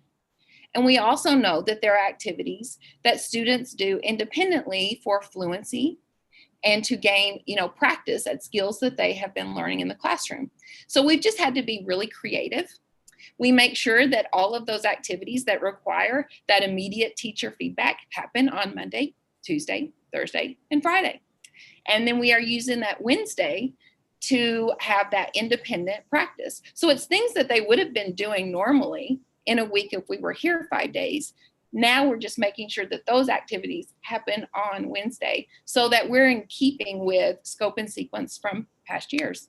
So we are right on target to cover the material that we've always covered. So that would be a concern of mine. If you want to talk a little bit about numbers, so we looked at numbers of students meeting benchmark, and I'm going to pull you in. This is what I would do with my online learners. Pull you in close so that everybody can see. Let's move over just a little bit. Here we go.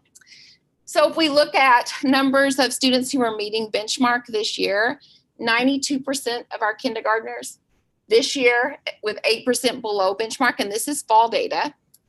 90 last year, so it's actually a little higher than it was last year. But if you look a couple years ago, 80% in 18-19, 86%. So really this year's numbers look pretty good. If you look at the students who are being progress monitored, and I'm gonna have to move you over again. So we had 16 students who are being who were below benchmark, and of those 16 students, 15 are showing a positive trend line in their graph as they're being progress monitored. So I feel like even with the day that we're missing, we're still moving in the right direction. If we look at First grade numbers are pretty similar. I'm going to go directly to here. So we had 20 students who are below benchmark.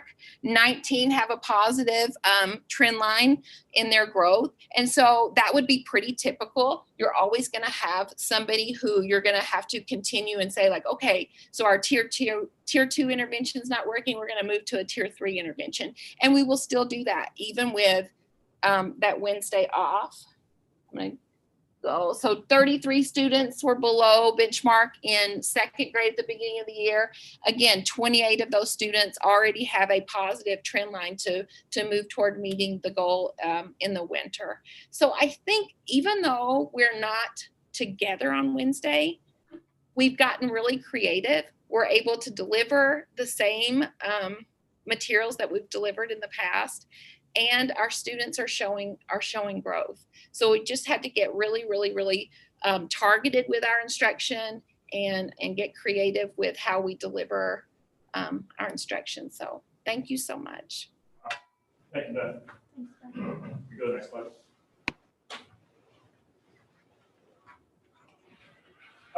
So just a little bit of data we took as GEA, partially because I was just curious. I wasn't sure because I knew what my wife and I were doing.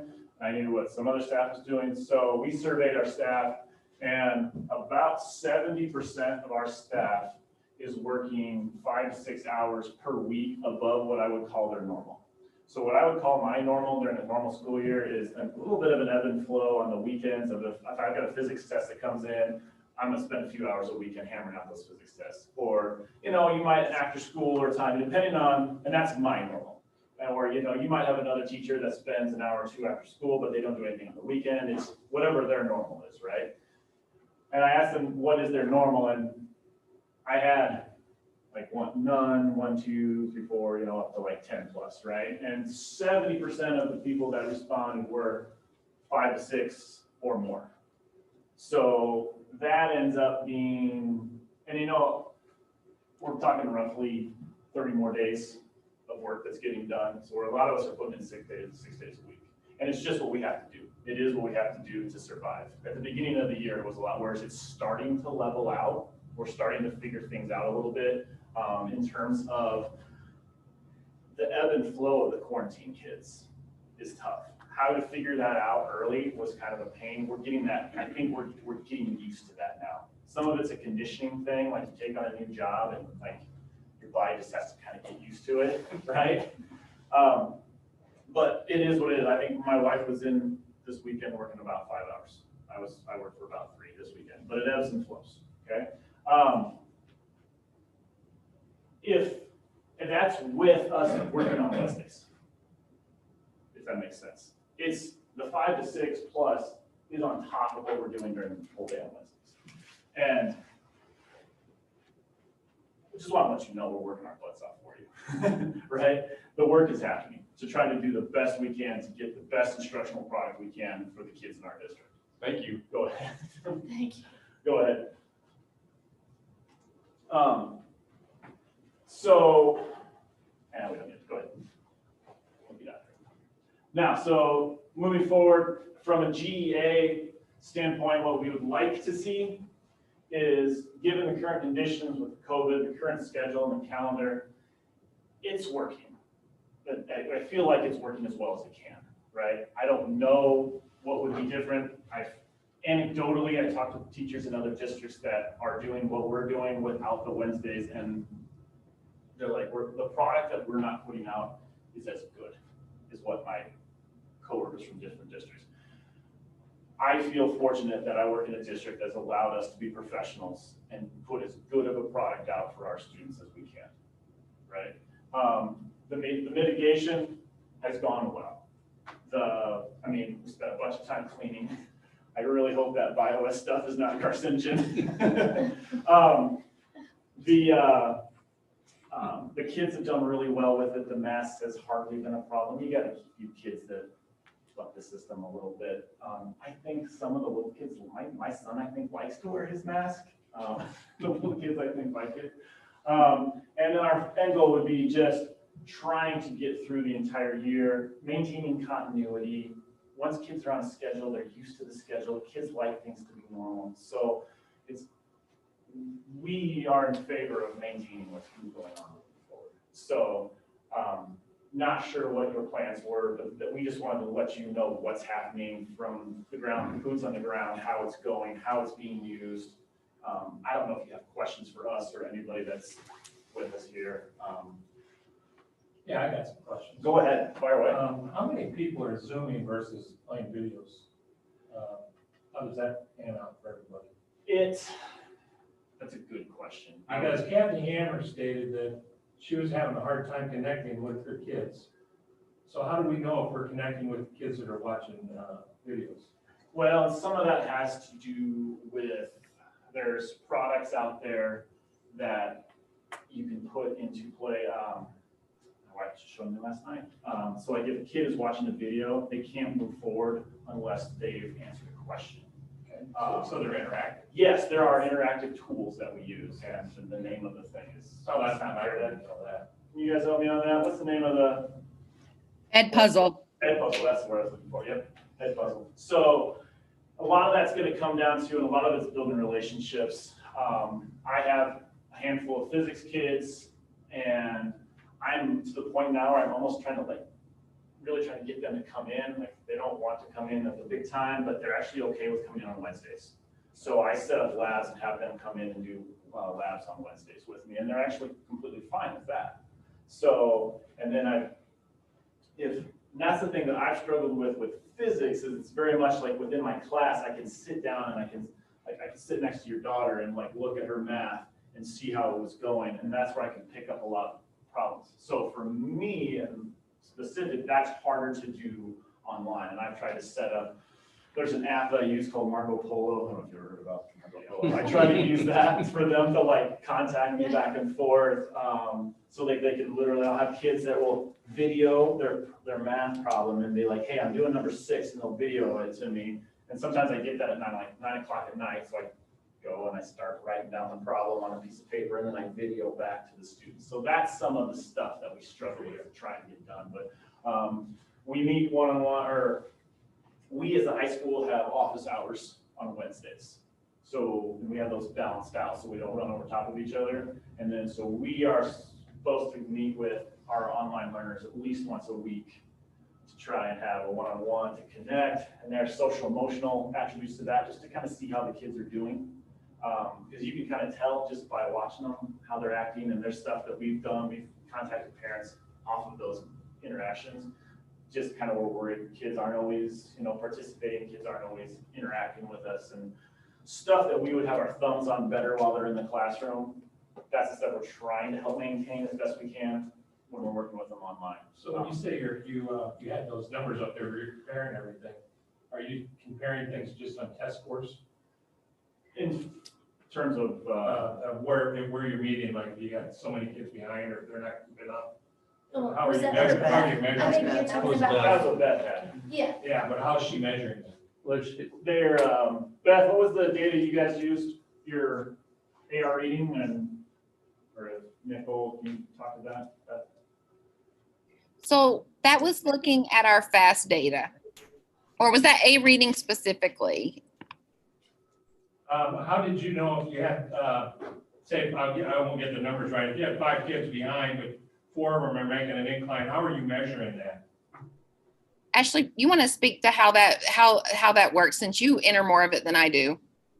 You bet. So for each of those graphs, it was the overall big data per grade level was based on what we report out on at each grade level. So for 2nd grade, that was our A reading scores. 1st grade, it's a composite score that goes along with a small battery of tests at that grade level. Same for kindergarten. And then measuring progress is weekly progress monitoring at each grade level. So the large majority of our kindergartners that are progress monitors, it's based on their letter sound data. And then 1st graders, nonsense words, and 2nd graders, CBMR reading passage. Does that answer the question, Jeff? Yes, it does. Thank you very much. Do we have numbers for the high school, middle school? I mean, I think most of Beth's were related to elementary, right? We have taken NWEA. I think they just took. Just took it. There's been some struggle with that because we don't have NWA data from remote kids. I'm not sure how moving ahead, and that was a question I was going to pose to you guys, if you've talked at all or thought, or if that's an admin thing in terms of like, how are we going to take the state testing moving ahead, You guys will have work. Yeah, right over our head. I know when the sixth grade, just because I know anecdotally from my wife, when they took their NWA test, it was the first round when that big quarantine hit. Yeah. So they lost like 50 kids to their NWA, so they don't have that data. Jason has something. So I can speak to the high school. We tested on the November 2nd day, but we didn't have school. About a third of our remote kids came in and tested. And then each Wednesday we have testing sessions. So those 3 days, we have 2 testing sessions in the LMC at the high school. We spread the kids out, the LMC, they're taking those tests. We do have a few kids that did not want to come to school, and so they are testing at home. Okay. So, well, we'd sure like to see those numbers, I think. Yeah, eventually. I mean, I love your point about, well, it is about teaching kids, right? Right. So let's continue that. Yeah. How are we doing with that? Right. Yeah, I agree. Which I think, that really buttresses the Wednesdays if we're staying on task. And the numbers look good. I think that then comes to, that we did the right thing and we figured it out the right way. And I know I talked about it, and I think Beth talked about it a little bit, we're having to look at some of the big rocks. Like, if I teach, this much stuff during the school year normally, I'm having to pick out some of the stuff that's still trying to hit my normal big standards. So that's the unfortunate stuff. Sometimes there's some fun stuff that I've done in the past that I'm running out of time and I'm gonna have to give up to try and hit the normal stuff. But anecdotally, so kids taking my physics test, similar-ish. I don't know, I haven't had, and then like some of that you're comparing year to year, so that's not always a good comparison. Right. That's ish, if that makes sense. But I haven't had staff members be like, oh my gosh, these kids are doing terrible, if that makes sense. I feel like that would come up if they're just like, oh my gosh, they're just doing terrible. So we're behind already from last fourth quarter of last year. Yeah, I mean, but like, ish, depends on, so I've had conversations like with the elementary, like, if you look at some of their fast testing and stuff, a lot of those kids are beyond benchmark already on their last fast tests. Meaning there was room to give on the, especially with the lower grades. How that translates out in higher grades, that's a little tougher. It would almost seem to me too that the data would be, okay, these are the kids that are in school 4 days a week, and this is the ones that have been predominantly online too. It would be interesting to see. I just think that's good data for us to track, is not throw them all together, be like, okay, here's in school versus in school a year ago, here's video against in school a year ago, just to make sure that not only that our in-school people are tracking, but what's kind of that deficit that I think we all believe to have to be, that there is no substitute for how we can communicate in this room versus the folks that are online. You lose something. And so the idea is let's just be cognizant of, to the best we can, here's the give up if you're online versus in person. Not saying that we necessarily can do anything about that, other than at least be cognizant of that's what the data is telling us. And there was discussions, I mean, Mr. Vanderpool had us sit down this summer or this spring. He's like, we know we're gonna miss X amount of time in the spring. What did you miss? And then we tried to talk with science, we tried to work through, okay, this is the stuff we missed with 9th graders. How are we gonna cover that in the next 3 years? So those conversations have happened. Good. Do you also though have to think about, so I'm thinking more now just about the Wednesday situation here as opposed to the remote. But I've heard every single teacher, I think, up there mention that there's a part of this that, I'm sorry, for lack of a better word, is kind of a sanity thing as well, like, right? We need a big part of it. A big part of it, right? We have to just keep this, we're juggling, not 3 balls, we're juggling like 12 right now, right? We're trying to keep that going. When you talk about bringing back, if you were talking about bringing back to coming to school on Wednesdays, I've heard already, I think what I would call evidence that we're maintaining a really good level of education. Are we a little bit behind? Possibly, but there's this point of diminishing returns, right? Now let's add that Wednesday back in. Everybody's stress level goes up and everything just gets kind of heated. And what's the benefit of that? Well, What do that's you why we get need- in addition? It's But not that's a why full we day need the of test learning. scores. I will say that, yes, but I'm kind of gonna call us a little bit on that. And it wasn't fair because you weren't here, Andrew. But a couple of years ago, we said, when every single year we were at the like highest of, we could barely get any higher. We said, you know what, test scores, that's not really just all about learning. That's not how you just measure learning. So I would caution us to be very careful about saying the opposite, that a decline in a test score now means that learning isn't happening. I don't think that's that at all. I think if you come back and It's if you a have, factor. if you have all your It's a kids and factor. they're up in that higher percentage, but they're down a couple points, so what? And I That's think still that's what very they're telling us. acceptable. I think that, yeah, that's You know, what I. if we have a high achieving kids, and pretty soon we're down here in the 60s and 70s, you know, as a board, well, then we need to know that, we need to make some decisions. But for these guys to come back and say, and to your point, if we're in the upper percentages, like these kids have been because we have great teachers, then let's keep Wednesdays. Yeah, And I think also that to recognize that to be able to accomplish that is a Herculean feat, given what's in front of you and what you're dealing with. And so the idea is I don't think the world stops turning, you know, if those numbers aren't dead on, but we do need to be cognizant of where those gaps are, because it could be dependent upon subject matter and whole lots of different variables, that it isn't just in person versus video. We have other variables that are playing into this, and to the extent that we can look at those scores and troubleshoot them, or hopefully that, you know, that it's like, gosh, we seem to be on track for driving over some pretty choppy ground.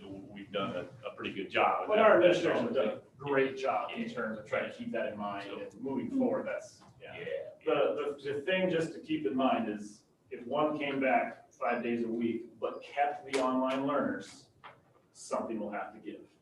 Right. That's right. Whether it's the online, you know, the education going to the online kids would drop, the quality would drop drastically. The in-house would probably drop also. So what do you need? And I agree with you there. So and that's kind of what I think we're asking is, if we were to go there, which I'm not saying we are, because I don't believe, but what do you need from us to keep, if we were to go, okay, we're gonna go to this 5-day schedule, what would be needed from your standpoint? Which I'm not saying we can provide it, but what is that? Carrie has a question, more teachers probably. Yeah, that's it. Or a third party to take the online. And I think another thing that we got to keep in mind as a board is how many people do we have online, right? Yeah. And so I know, What is that I know we've talked about it, is 193. Carrie, do you know what the number is for online? I think right now it's around 186. We've had 2 people that are going back to remote right now. And we've had a few calls on that just with the uptick of numbers, I'm sure, of this county positivity rate. One thing I did want to say that I think is, That's not the quarantiners. What's the percentage of that? Sorry, Carrie. 13. And I think the other part of that is as we go into the spring semester, then what does that number look like? And if it looks very similar to the fall semester, well, then we've kind of got a better feel for it, right? And I think as long as this positivity stays up, you know, that's how we gotta be thinking as a board is you know, spring semester is gonna look a lot like fall semester. But some of the data that we need, as a board member, I'm just letting you guys know, some of the things that are going around in my head is some of these variables I would make different decisions given, you know, how these variables come out. But, you know, my own personal feel is I'm very supportive of making sure that you guys don't go crazy. If you're working 5 to 6 hours a week, you know, we're not gonna pull a 180 on you. You're not gonna understand what we did. We're gonna be, you know, we have to add more resources given that the circumstances in the spring semester are the same as the fall semester. So I don't want to have you guys anxious that you have a bunch of board members here that are gonna just, you know, take a left turn on you and you'd be like, well, where did that come from? We realize that the resources have to be in line with what you're asking you to do, and so you know, just one man's opinion. No, I would agree, John. So I know that the board really appreciates all that our staff and admin have done. And I think we've done a great job of working together. Oh, yeah, that's our goal, Right? I'm Yeah, just right. trying. And this message is very helpful because, Right. because we, to see through the eyes of teachers is good for us because, we need that, and we need that viewpoint. So I think we want to continue to understand what the pressure points are. So I was encouraged, Everett, for example, when you say it's starting to level out, because a month ago and 2 months ago, we heard how stressed the staff was. And so we're pushing the administration, okay, what are we doing? What do we need to change, right? And I think that's the question we continue to ask is, what do we need to change to make sure that our staff and admin feel supported, that it's something that's sustainable, right? And ultimately, that we're doing a great job for our kids. I think anybody would say the more time we can have with the kids, the better, right? What's the balance point? I agree with John, and I think Andrew's there too. Well, we're not saying, well, we're taking Wednesdays away. But what we're saying is, what do we need to do? Is there anything we need to change? Should we consider some virtual online training? Should we, have we looked at live streaming? Have we dedicated teachers? A lot of us are live streaming, and that's one of the things that's changed. At least, I think at the beginning of the fall, there was just so much new. Yeah. Right? So many things were different. And there was so much the legalities of being online. And can we say kids' names? Can we not say kids' names? Like, there was so much of that thrown at us at one time. I'm just like, I didn't want to go online live with my kids because I was like, wait, what are the stuff we can and can't do? But then eventually it's just like, I just have to. So one way that I've kind of saved myself is with the kids that have quarantined, and that just ebbs and flows. And there's a big bunch that was added to our list today. So is if I can get those kids that are only going to miss about 3 class periods, because the kids on a 2-week quarantine, they miss 3, maybe 4 blocks, right? At least in the high school. That's how I'm only speaking from the high school standpoint, right? Whereas like they just get put in best class if they get transferred in, right? And that's where they've got to work together. So I try and get my kids that are only quarantining to like be live with me. So I call them every day. So every day I send out basically an all call to my kids and say, hey, be online with me so you can at least see my lecture. I take a Chromebook and I walk around my room and I find kids for them to work on physics problems with. Or I have it set so they can, see what I'm doing in front of the class, or they're working on, we were doing a lab the other day and the kid that had just gone to quarantine would have normally worked with this other kid. I took the Chromebook over and he literally worked through the lab. We were rolling marbles down a ramp and off the table and projectile motion stuff. I mean, he didn't get the hands on it, but I was listening and like they were talking back and forth and doing the lab together. So that worked out almost better than I had anticipated it would. I was pretty happy about that. So that's the stuff that's the big things. The worst part of it all is everything that I do with a kid online takes 5 or 6 extra minutes for every single little thing. So if I've got a book problems that I got to take a picture and I got to load it in my phone and then I got to slide it over and I got to load it. And that's where the time adds up. That's the tough part. Where I would have just, like Beth said, you just run down, you get your copies, you pass it out to the classroom, right? Or, she would do that, but now she's got to take a picture of everything, load it into Seesaw, and make, that's, the beginning, it was just a lot. And I think a lot of that has kind of balanced out, at least for me, that has. I can't speak for the entire staff. I know that's not entirely true for every person, but I think, like I said, we're getting conditioned to it. Do I want to do this for the next 15 years? No. We don't either. Can we get through it for a year? Yes, I think so. So are you Zooming then, or not? On Wednesdays, I use Zoom with my students, with my online, the Zoom platform, I guess. In the midst of class, I use the Google Hangout. Okay. Part of Google, because I can just call. What was really handy at the beginning of the year was Google Hangout was open and I could say, hey, you call so-and-so and work on your physics problems together. And you call so-and-so, but you had to cut that for kids because the kids were kind of abusing it, right? When Google Hangout was free range. Yeah. So they can chat, but they can't do the video calls between themselves. Yeah, so that was handy because I could have the kids in class, call the kids who were at home and they could work together, but then that went away one day, so now I have to do it, but that's okay, we figured our way around it, so. Have we? Oh, sorry. Go ahead. I have one other question, and then I'll leave you guys alone. No, you're fine. How often does the teacher, as teachers, do you reach out to the remote learning parents? Is there something like you guys have a schedule and that you reach out to these parents that their kids aren't here? The remote learning, do you ever say to them, how do you think your child is doing remote learning? Cindy, are you there? Yes, I'm here. I would say to that question, I mean, every kid is different, but we are talking to remote learning families a lot. I hope they feel this way. We have, like any of our students, if they pop up with student concerns, with academics or mental health, we're reaching out to their parents. I think our teachers, I really applaud our teachers for all the work they've done reaching out more often to remote learning parents than they would have needed to reach out to parents in the past just to keep them connected. Now, we don't have a specific schedule, or when students are doing well, we're not purposely working to reach out.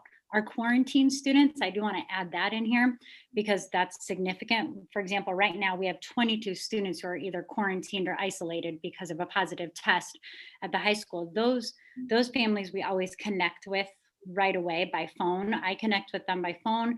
Continuing teachers are connecting with them right away. Cindy, any change in the block schedule? Are you guys happy with that, how it's worked out for the first semester? Yep, I'll let Vic jump in wherever, but I am super pleased with that. I think we are, especially for the time period we are in, it gives our teachers the ability to work with students with a longer periods of time. Being in the midst of a pandemic, I can't imagine having the amount of transitions and having the amount of students in and out of our teachers' classrooms every day that we would otherwise have with an 8-period day like we had before. Thinking of our contact tracing that we do so much of, we look at, with having a block schedule, a student who has tested positive might, if they were only in school one day when they tested, after they tested positive and we had to contact trace that day, well, they were probably only in 3, maybe 4 classes. Same with having open campus. We don't need to worry about that additional time of exposure. They're exposing a lot less students and a lot less teachers. So I think those are some important points. Vic, what did I miss? No, I'd say you're exactly right. I mean, we had to do contact tracing the other day when we ran a special schedule on an 8-period day. And, it ended up, Laura and I worked through it together, and it was 25 kids, because we had an 8-period day going because we ran a special schedule. So I think the block has been instrumental to cutting back on the amount of traffic, as has the use of open campus, which has allowed kids to get out of the building and decompress. I think something also that's been kind of missed in this conversation is the emotional toll that the pandemic has placed on our community and on our society.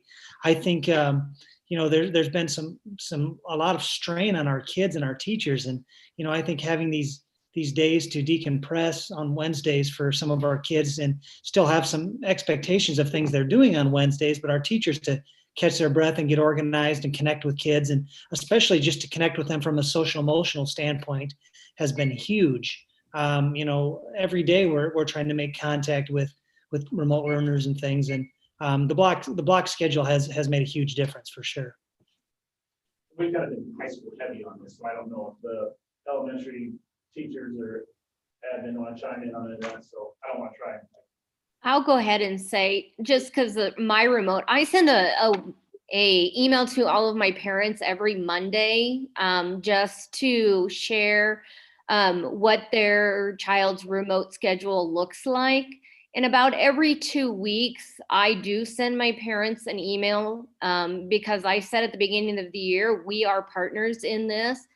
And I need their eyes to help me, because when you have a remote learner, you see their face, you can't see their work. It is very difficult. And I'm still teaching the kids how to take a picture of their work and share it. And I get a lot of, I don't know if you can see me, but if I have them take it on their Chromebook, they're like this. And so they're more concerned about making sure that their face is in the picture and not their work.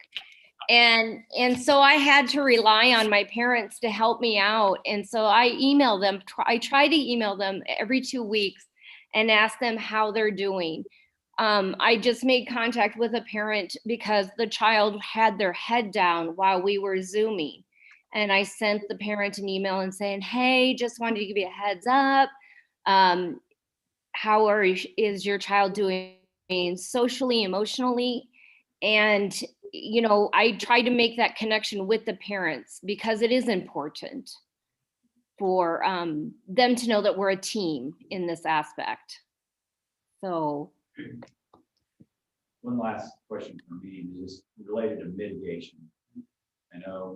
I think you stated it well, Everett, at the beginning. I mean, everything was new, everything, and it seemed to be a lot of anxiety, right? Yeah. Is there, from a staff standpoint, have we done the things that we can do? Are we comfortable with what we're doing for mitigation?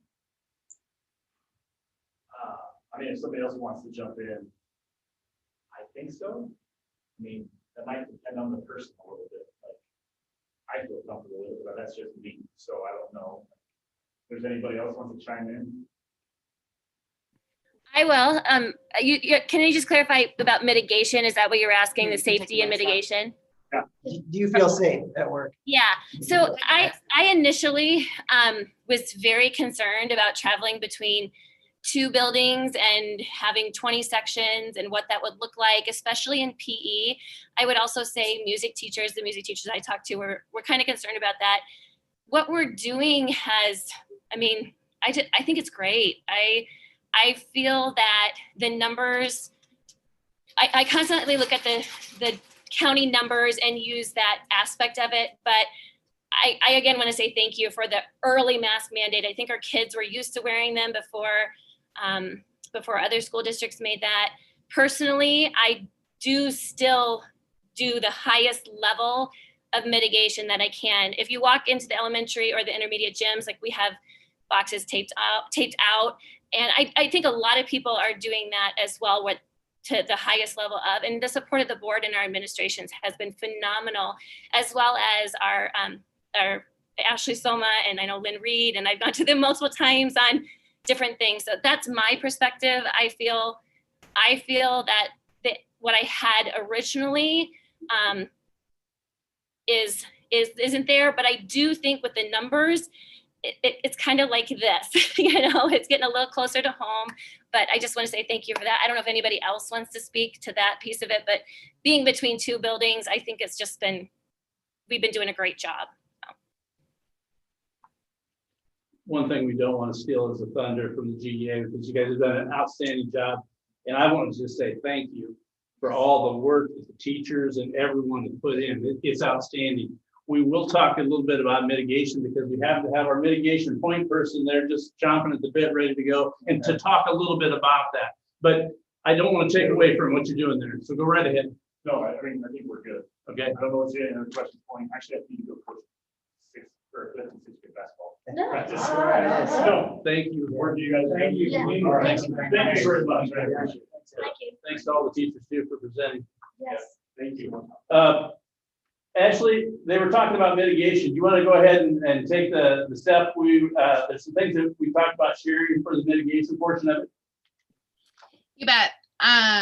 So things that we've done since our last board meeting, I'm sure you guys have all seen that we've started a disinfectant supply drive throughout the community. We pushed it out on social media and via email, and then teachers have followed up with sending that out to families in their newsletters. And we've gotten a great response so far of actual cleaning items. And, our goal in that not only was to help our budget, as we talked before, but also get teachers those things now that they're becoming more readily available in the stores. Whereas at the beginning of the year, Clorox wipes and Lysol spray, that was a little bit harder to come by. And now we're seeing that. So allowing teachers to have those products that they would like to use in their classroom that best work for their classroom and different scenarios. In addition to the donations of items, we have received our current total as of after school today is $1,700 in cash donations to go towards the purchase of those items as well. Our supply drive and that communication also leads to the second piece of our ongoing communication with our patrons, just continuing to educate our families and sending out those reminders about COVID. We've sent out the reminders to ways to prevent the spread, what to do if you have symptoms, things like that, as far, especially when the mask quarantine change happened, when both parties were wearing the masks, sending those updates out as well. Additionally, we've worked with Mr. Pizzetti, and I worked together, and then with Graham Lunt on taking the winter sports activity recommendations, then what we do here in school, and then coming up with those rec league guidelines that Everett was just going to go do and follow as he goes to coach 5th and 6th graders tonight. So we worked on that to get the rec sports going and using our facilities. Continue. Anything else, Ashley, that you'd like to share? Nope, I think, we heard our teachers say it, and I think I say it every time, but as I get the opportunity to go in each building and meet with administrators every other week, it's so great to see everybody on the same page. Everybody's doing these things. We're problem solving as other things come up. Yeah, I met with Dan last week. Other things that we changed, the ventilation systems.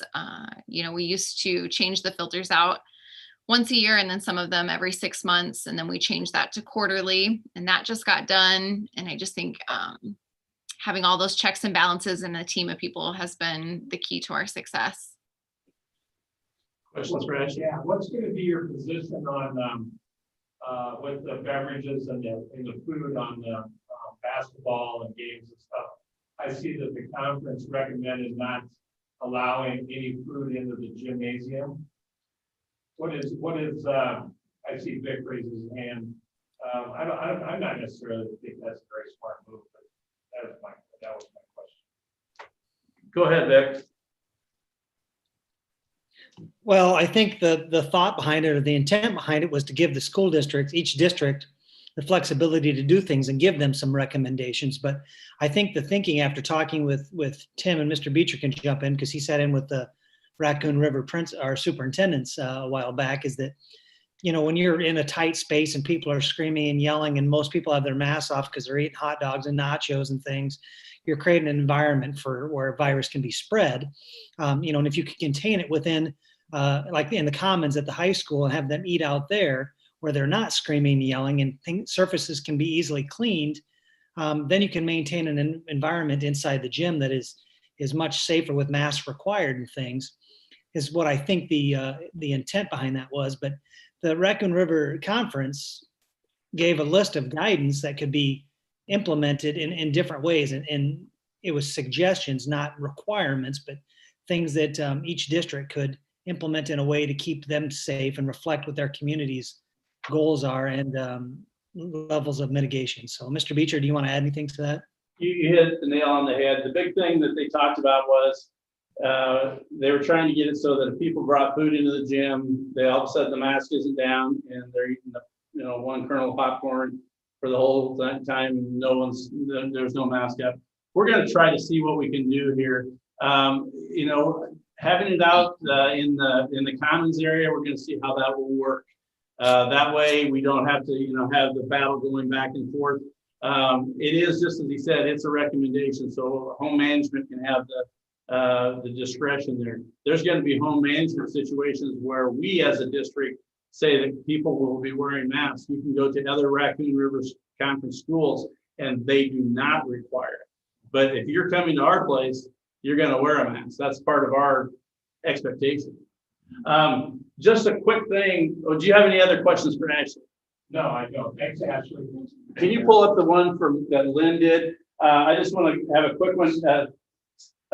Carrie, when I'm done with this, you want to be up for any of the information that you want to share about any of those test scores or anything?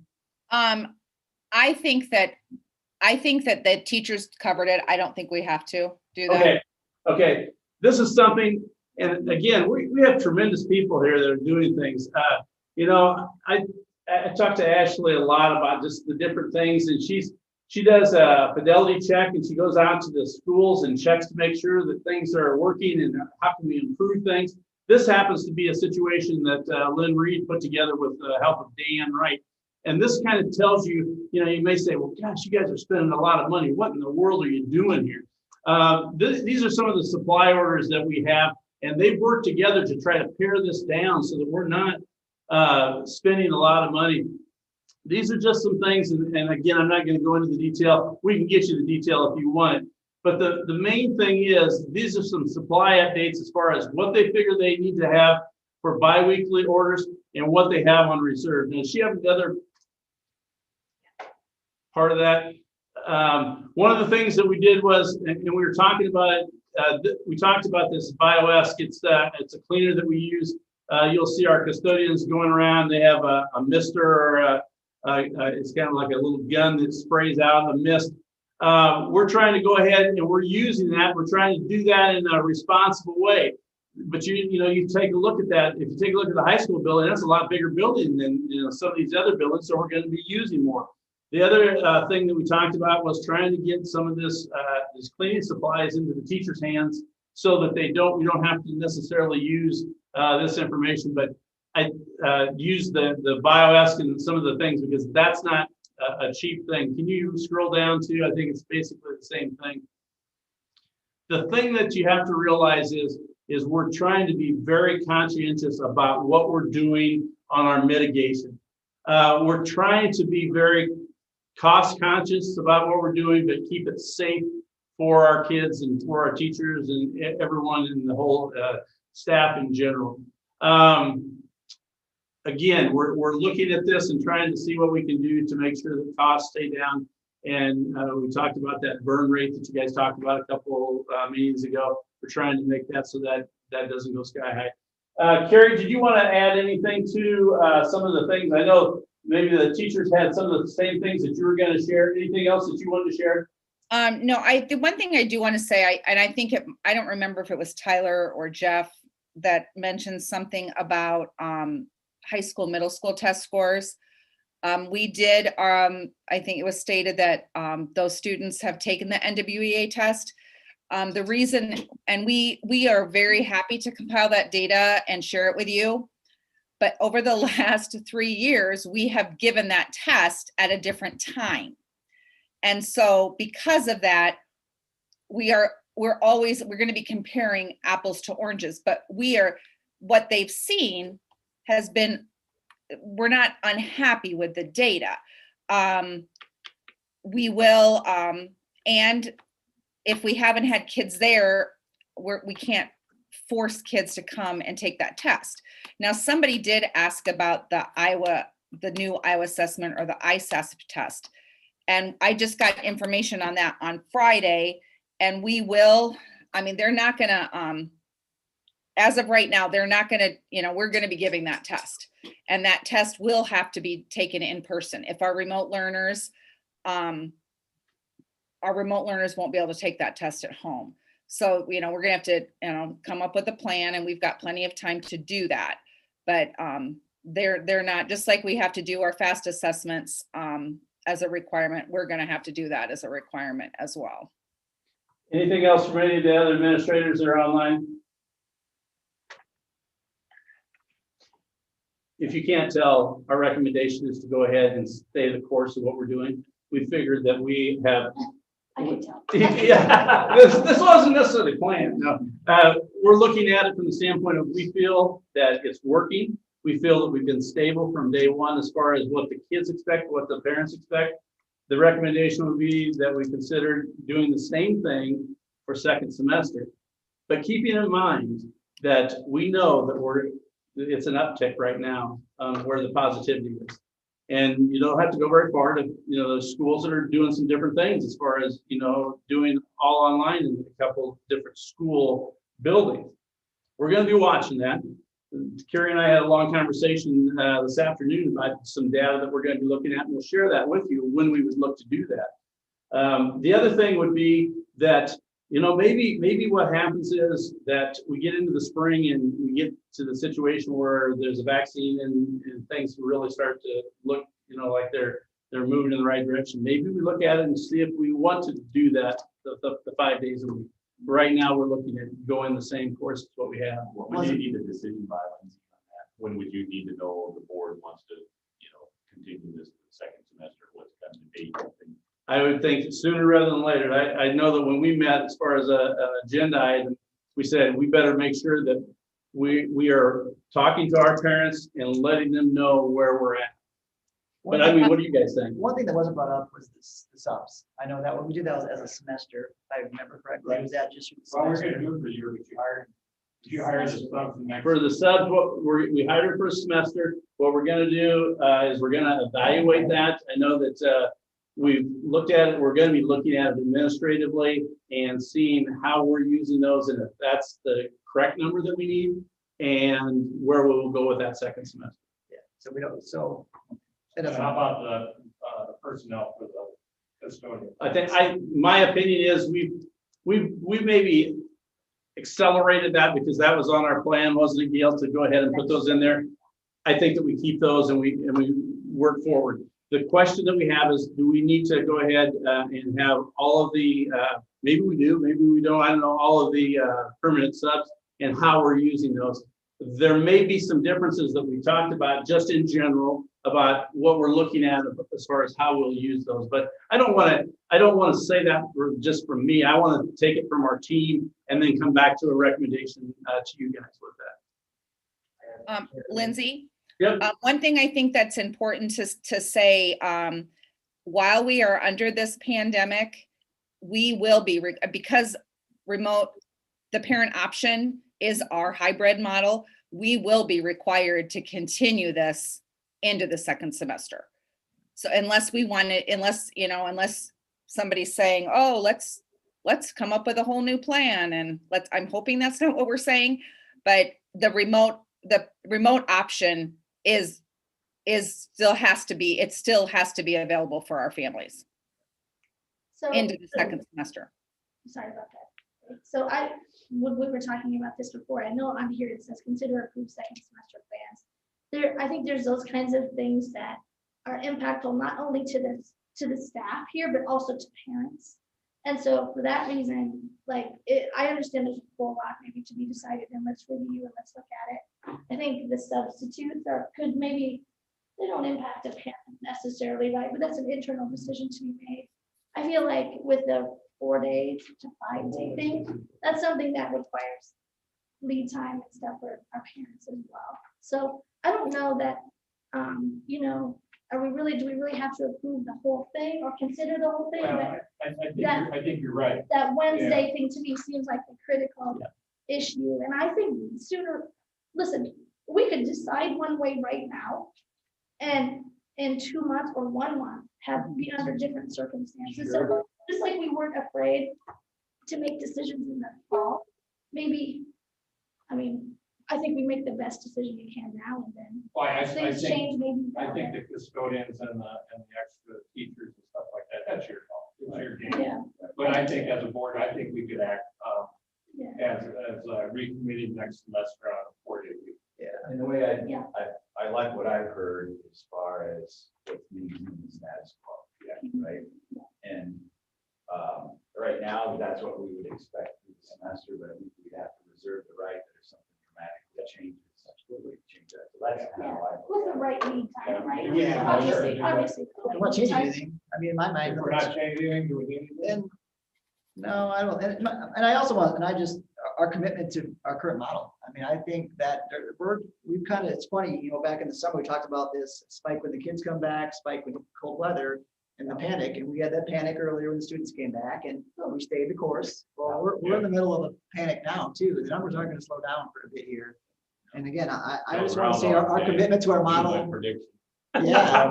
The model, I think where you're going, the model includes mitigation.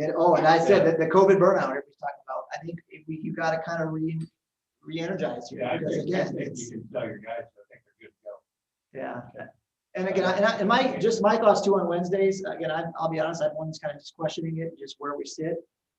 Again, as it sits today, there's no way I can say we need to go 5 days a week, but where the numbers are going and what's going on, everything else. But with that said, I can't commit to a whole semester as it sits today. Well, I'd like to see the data, whatever the best data we got, and I get it, it isn't gonna be perfect, there's gonna be all kinds of flaws in it, but I want to be able to say, given our 4-day week, this is what it looks like for our online learners. I think there's just naturally going to be a drop, or not our online learners, our in-person learners. Yeah. That's really, I think it's probably not so much for the second semester, it's probably for next year, is like, okay, can we do a sufficient job on the online learning? Can we do online and in class sufficiently to say that we're having every student every day? Because I really think the long-term answer isn't, we're not really worried about the second semester. I think what it looks like is realistically, can we start next fall and say we're doing our students the best service that we can do, knowing that there's this huge learning curve. So the idea is we could be a lot better at online learning next year if we have to do it. It's a function of we've had 12 months to learn. Yeah. And so that's really where my head is at. I need to see some data at the middle school and high school. Well, in the elementary data is like what we're seeing, that really helps me to be like, yeah, according to what we're seeing for the comparison, we can say that, yeah, there's something to be said for only 4 out of 5 days, but we are weighing it so that those are things that they would have not, that we're putting the things into Wednesdays to not impact that 1 more day out of school for the week. So that's really for me what I want to say. We are, and I just want to, this has been a great discussion about Wednesday, but I don't want it actually to be about Wednesday. I want it to be about sustainability. I want it to be about safety. So mitigation, now's the time to be really serious about mitigation, right? And I think we've got to be thinking creativity about how do we make it better and better so that we're not so reliant on Wednesdays. Great. So that's what I would just challenge the staff and the admin on. And for right now, I think the obvious answer is status quo for Wednesdays. I think if you ask any of the people that are still on there, every day or every time that we have an administrative meeting, sustainability is on there and mitigation is on there. It's automatic. And I think that your comment is well taken, Tyler, because we do have to look and be creative with it. There's no doubt about it. Just summarize again, no changes as it sits for second semester, but then we have, I should say the right, we could revisit any time and just discuss going forward after that. But as it sits today, no changes at all. And just to add to, with respect to the fact that we've heard from our administrators that lead time is, that's not something that, and to our parents too, I have had a number of calls and they're usually just, I think people are just wondering like, are you going to change all of a sudden, or like how fast are you going to move this? And of course, we'll do everything we can to give them proper lead time. I think that's been one of the big, I think one of the things I think they really appreciated about that we've communicated messages. And we haven't been making a lot of changes on the fly. I think that's stability. When's the last time we've had a survey with at-home schoolers, with the parents? When's the last time we've had homeschoolers or remote? Remote. Carrie, what's that last survey? Was that just to see what they were looking to do for second semester? You would know more about that. Yes. Yeah, we just sent that out like last week. Additional questions? What was that? I'm sorry, I couldn't hear you. You did not ask me the additional questions on that survey? No, we didn't at this time. Tell me more about what you mean, Jeff. I want to get feedback on the remote learners to make sure we don't have a common denominator on all of them that say we're doing something wrong. No, that is on our list. We have to do that just because it's in our plan as well. I mean, one of the things that we have to do to reach out to our families. We're just trying to be strategic on when to do that because, people have a little bit of survey fatigue and we just want to make sure we get a good sampling, but we do have to do that. And we, not just for our remote learners, but also for all of our families, because everybody is remote on Wednesday. And I think it's important to remember that one of the whys for that as well for our students is, I mean, as we uptick and if we would have to go to fully remote, whether that is in a grade level, a building, the entire district, we want that to be as seamless as possible for those kids. And so they are experiencing that. I'm not saying it's, I don't want to say it's not ideal, but we just want to make sure that they have experience of how do you interact online. And they have been experiencing that. So there's another plus. I don't know, Deb, I couldn't quite hear you, but I think that one thing to say too is I do feel as you talk to other districts around us, one thing we have been is very consistent on what we're doing. Our plan has been consistent from August 27th. Our families know that if you are at school, you're at school Monday, Tuesday, Thursday, Friday, and I have things I'm doing on Wednesday. And other districts are kind of going back and forth on that and trying to figure out what that looks like. And everybody's got to do it their own way. But I do feel that what we've done has been consistent for all involved. Yeah, and my comment was like, we have done that, and that's how I've been responding. Like, we will continue to do that. Like, it wasn't. I think we've been wonderful about that. Okay. So. I know you had somewhat a longer presentation, but I think it's important that you know as board members. I think it's important that the public knows when they're listening in what we're doing on those days, and those are educational days, and we take those very seriously. So. Again, we know that there's going to be the situation where we're going into cold and flu season, we're going inside, we're starting to uptick as far as positivity, but we're working with, our staff and our families to make sure that everyone knows what's going on. And you hear from us too, it's our commitment to the model. We really, unless you guys say otherwise, that's the course that I believe we want to go keep going with. So I guess, any other questions?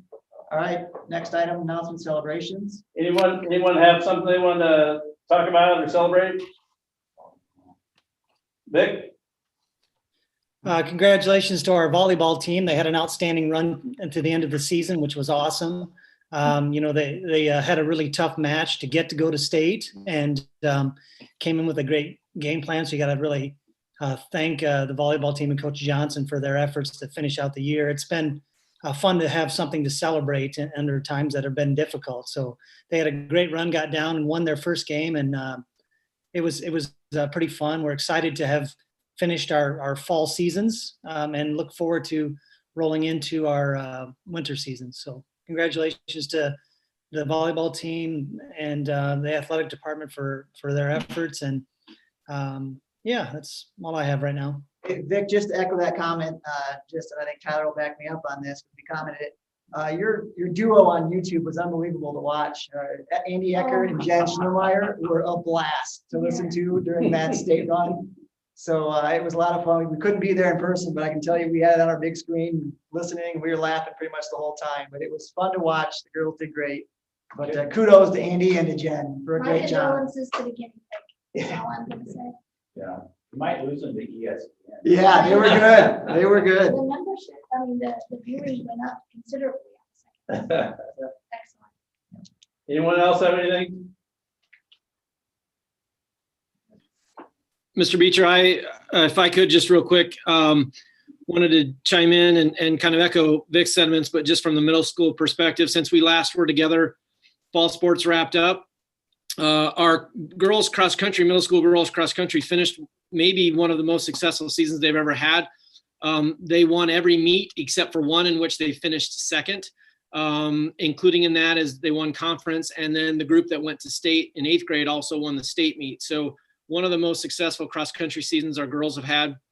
And football did a good job. Volleyball did a good job as well. So we are into, that's where I was earlier tonight. We're into winter sports, the first season. And so girls basketball is underway. Wrestling practices started. Meets will start soon. We are working on our first concert. We have a choir concert on Tuesday the 17th. And so Mr. Johnson has been working very hard to make arrangements for that. And so we're excited for the kids to have a chance to perform for that. So I just wanted to update the board with those things. Great. Who's the middle school cross-country coach? I didn't hear that. Middle school cross country. Who's the coach? Jody Hearn is the head coach and Jeff Barr is the assistant coach. Nice. Thanks, Mike. Anyone else? All right. Vic. I don't know if we should give a little shout out to Amy. She organized a really awesome first responders parade that we all got to participate in, which was kind of fun. It was neat to see all the first responders line up and have our students out, spread out, and we got some great news coverage. So kudos to Amy and the intermediate staff for organizing that. It was a big undertaking. So. Oh, thanks, Vic, for saying that. And I really can't take all the credit. Our fifth grade leadership council, our students really ran with this idea. Kylie Sanduka and Mary Clark are leading that group. And I just gave them the green light to plan and they did all of the work. So it was really fun to see them be excited about that. Thanks, Amy. Anyone else?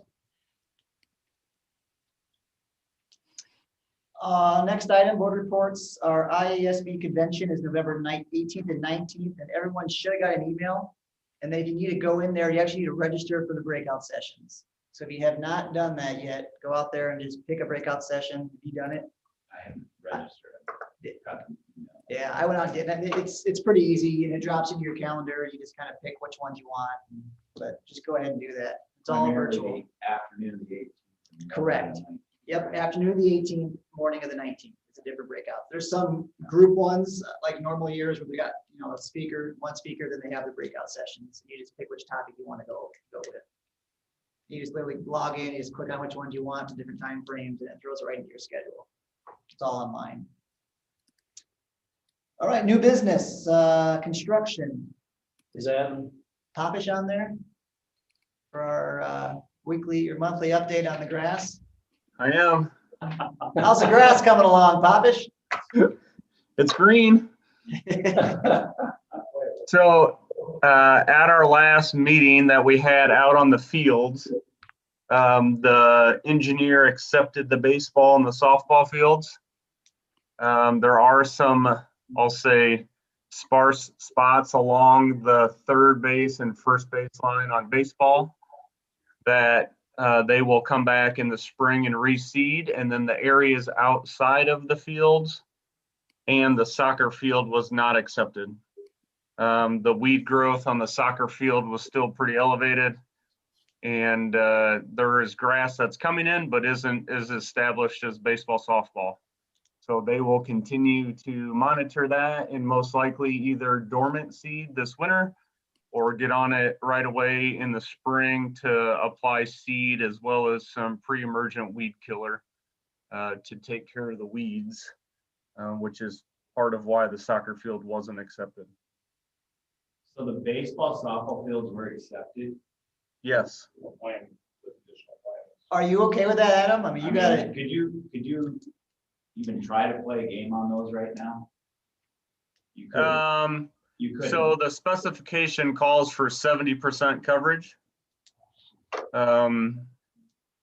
which I feel the outfield areas and the infield areas other than those sparse spots probably have. Trying to play a game on it right now probably isn't the best. In the springtime when we have a little extra growth from March and April and into May will probably be obviously better. Well, I'm not an engineer, but I walked out there this week and I would not be playing a game on those. I don't see how. I drove my scooter over there. So I don't know how we go about that, but I would disagree with an acceptable engineering report on that. So we were waiting on a report from the engineer to document what was talked about that day, and I have not seen that report. So once we get that report, we can send it to Lindsay for a review. Okay, thank you. And there's still some funds that are being held, is that right? Yes, that is correct.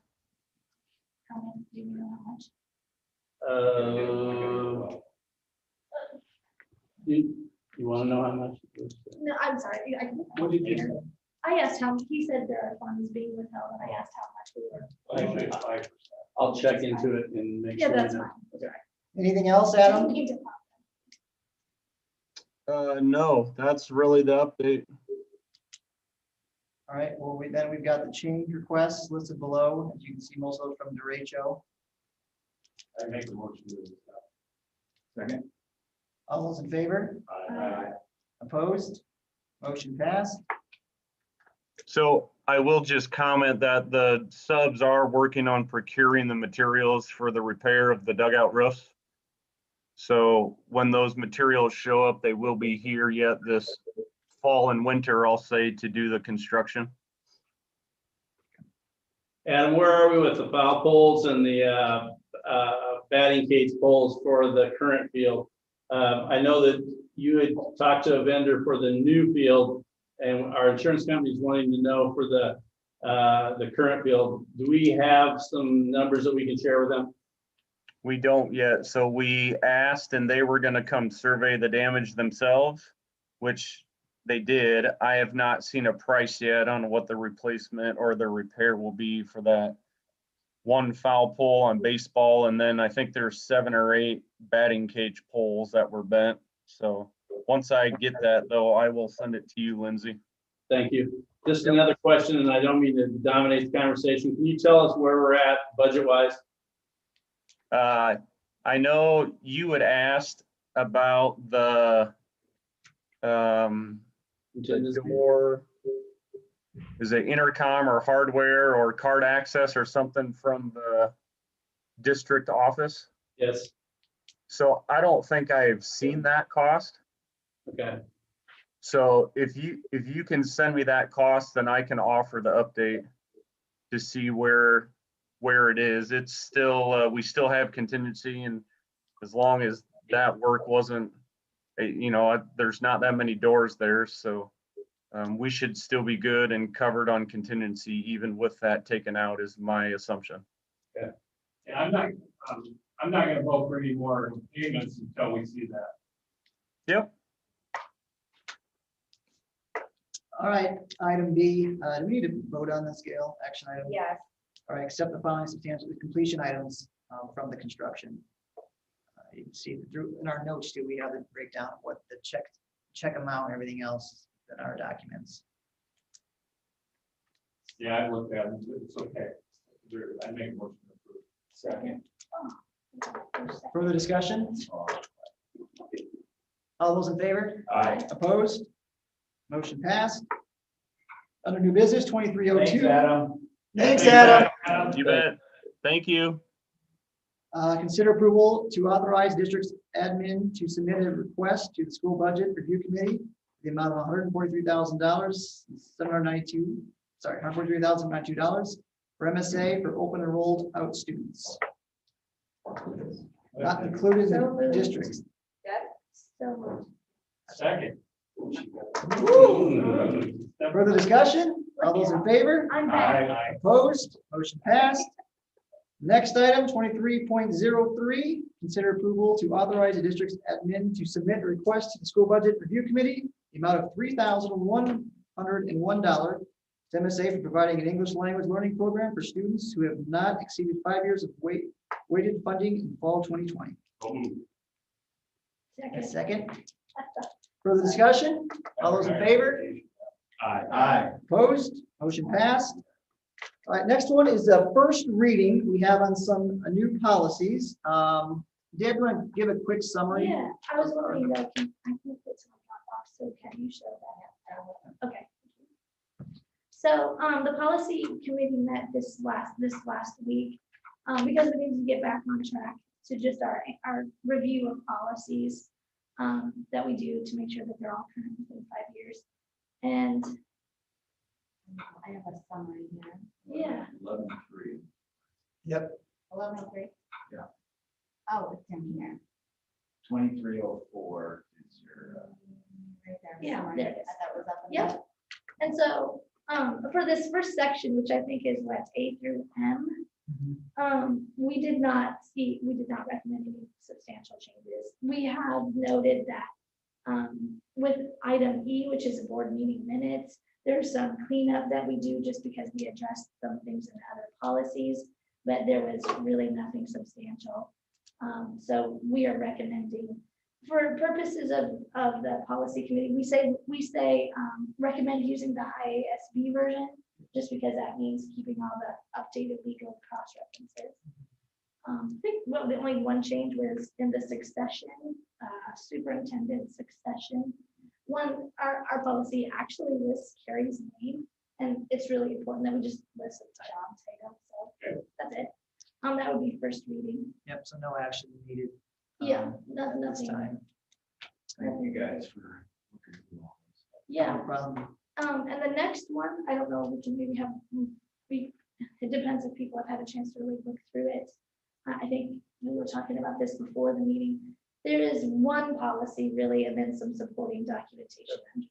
But 106 would be Title IX policy that's been put in place regarding the handling of discrimination and harassment-based complaints. And your school board update had an attachment, Yeah. which is the policy primer. It kind of explains why they're doing it. I mean, okay. As one thing to consider as you're reading through it, and I think we could have probably more conversation about it the next time. This has really been thoroughly vetted by Allers and Cooney and all those folks, so probably not something we want to pick apart too much without then considering the ramifications of that. But we can talk about it in more detail. It's lengthy, but. And again, the procedures manual in the form blank would not be part of our policy. It's more just for the admin team, but the policy itself obviously is adopted within the policy. And we've done it both ways before. I mean, sometimes we do have those like listed as exhibits, but right, we could talk about that. That was it. So we're getting back on track for that. We kind of took a little hiatus there. Yeah, COVID kind of got us behind. But we're on track. We can make some progress up. So you'll see a new set next week or next meeting as well. Any questions on anything, any of the policies? All right. Next item, consider approval of Grunmeyer Leader Services Agreement for the district superintendent search. Second. Further discussion? The only thing that I want to just have a question, and I'll be right on with that. One thing that I think, I was trying to read through that. So again, John brought up something that's kind of stuck in my mind the last time. 2 years. Yeah. Yeah. Did we get that addressed? The 2 year versus the 1 year. We Because don't there was a satisfied commit. with There was that a. on that contract. Yeah, and that was just because the one company offered it, so I thought, never hurts to ask. I did when I talked to Grunmeyer on Friday. I'm sure he probably would. I mean, it's all about his business. Right. Have the reputation and success. Okay. Yeah, it doesn't say it. I didn't see it, so Yeah. I also know they've proven that. But then Yeah, but we can table it. Nope, I think it's fine. So you had a second.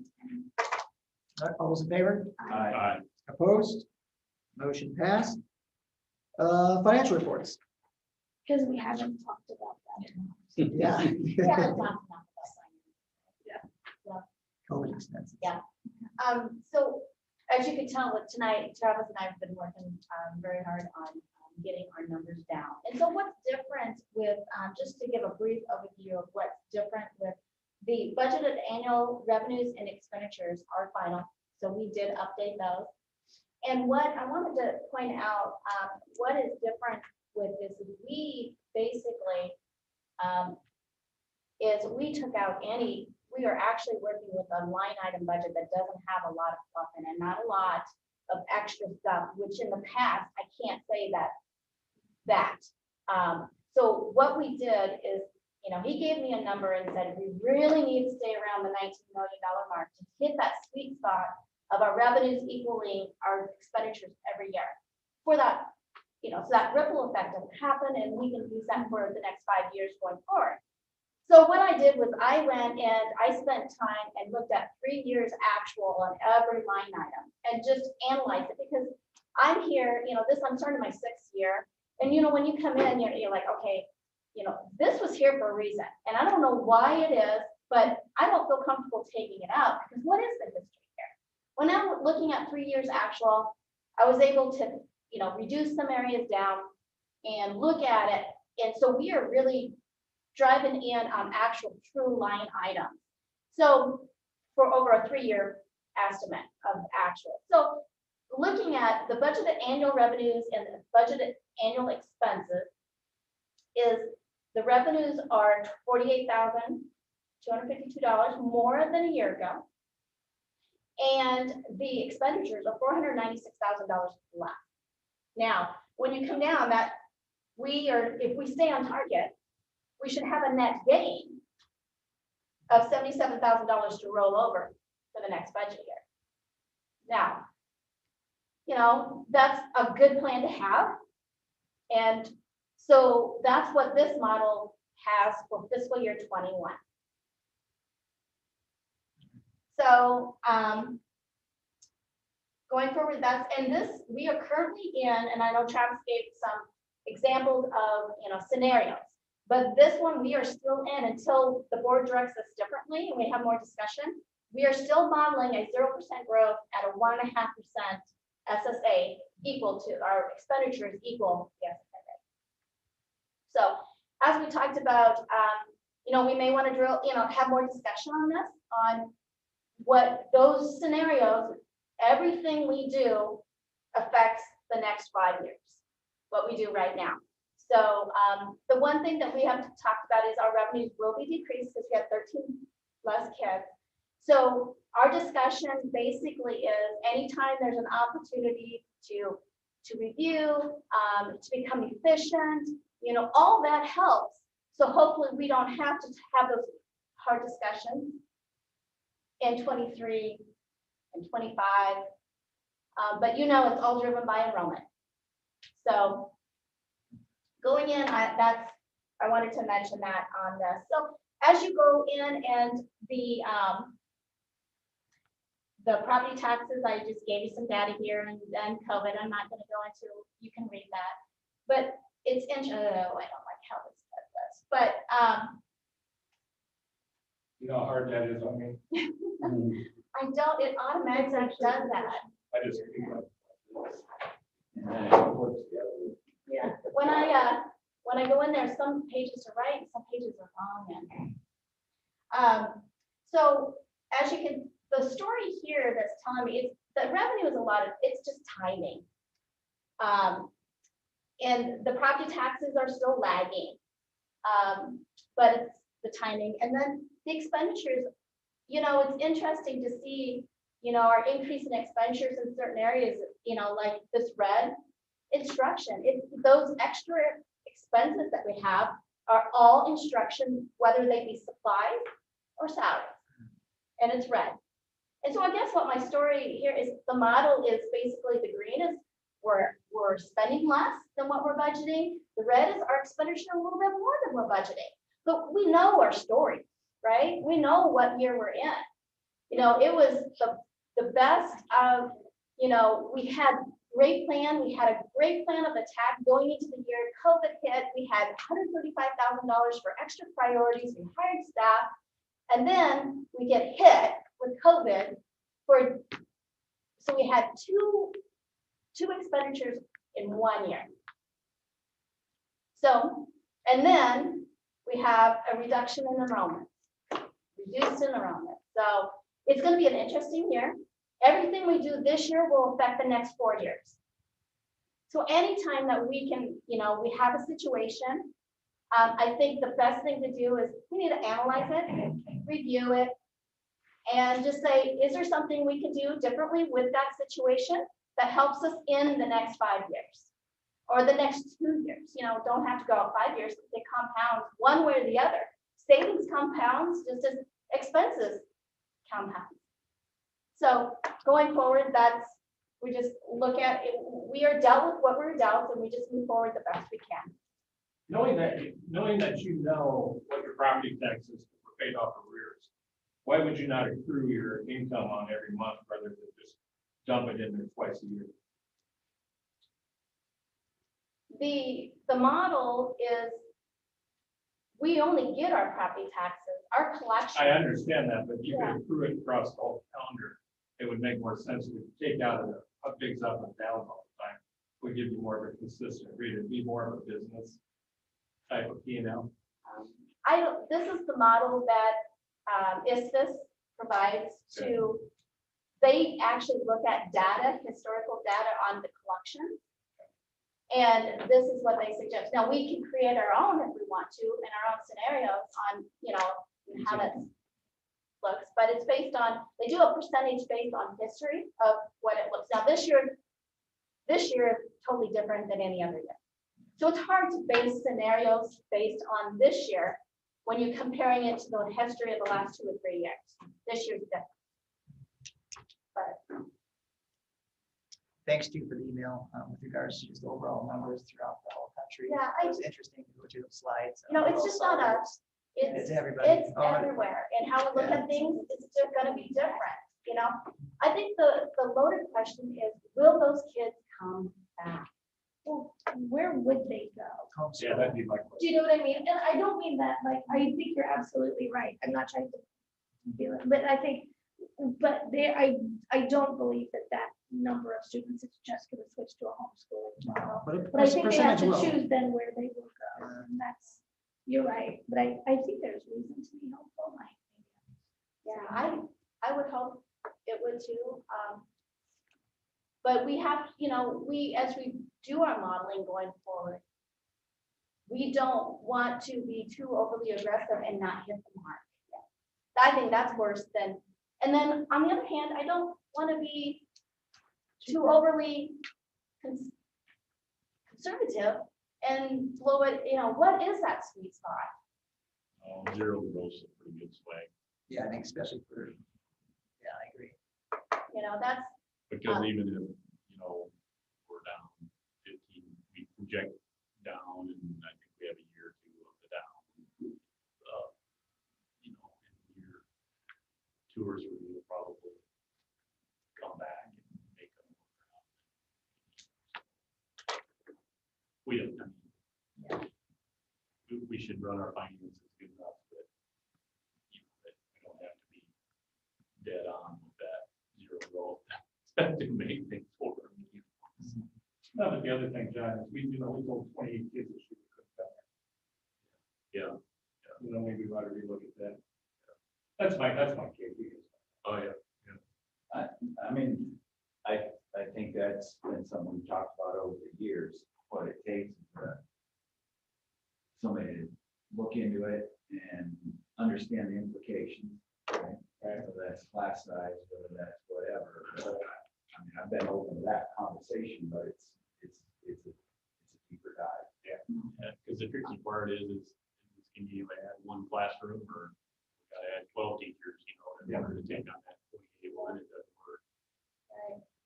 Yeah, at the end of the day, you don't want to do a plan that you defeat what you're trying to accomplish. Yeah, but the other side, Gail, is I hate sitting here and telling some parent their kid can't come to our school. Oh. Because I see the best grades and I see our facilities, and I know why I wanted my kids to do it. Yeah. But I guess, Jeff, what I was saying is there's multiple ways of accomplishing that. I think so. Yeah.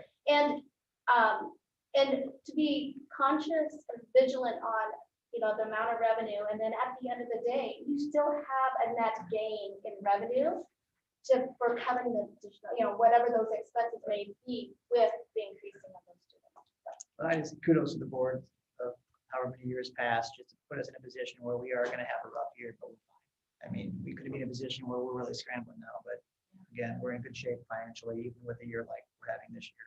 So. And, this model it's a great tool because we always refer to it in our planning and our priorities. We use it and we plug it for our when we go and negotiate, because every decision that's made affects them. It builds alignment too. Everybody's not getting this sense of somebody's hiding their cards, and we don't know what the financial situation is. Right? Here you go. Right.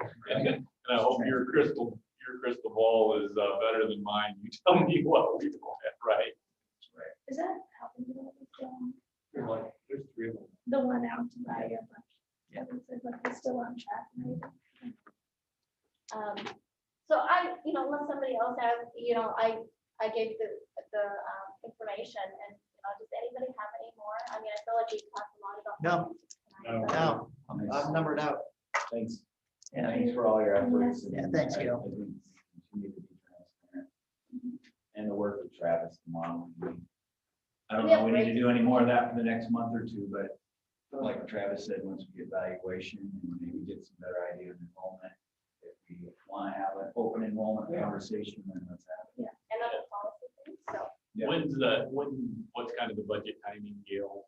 Remind me of kind of how we need to get budget figures ready to go. Okay, so we'll be looking at negotiations. The first thing we're going to look at for negotiations for next year is, as soon as we get the SSA rate. So. Which is, we're waiting on the Iowa legislature, usually in January, February. That will be determined, because we already know the two factors, we already know SSA. And once we know SSA, we can negotiate is when we have our insurance rates, because it's all the one pot of money. So we need that SSA rate as soon as they get into session. Hopefully we can have it real quick. And then we can, start the budgeting. That will drive our budget, and we'll start planning that. April 15th, we have to have it certified. So we'll bring something to the board around February, like a draft. We get our valuations in January, mid-January. That's a big part of the budgeting.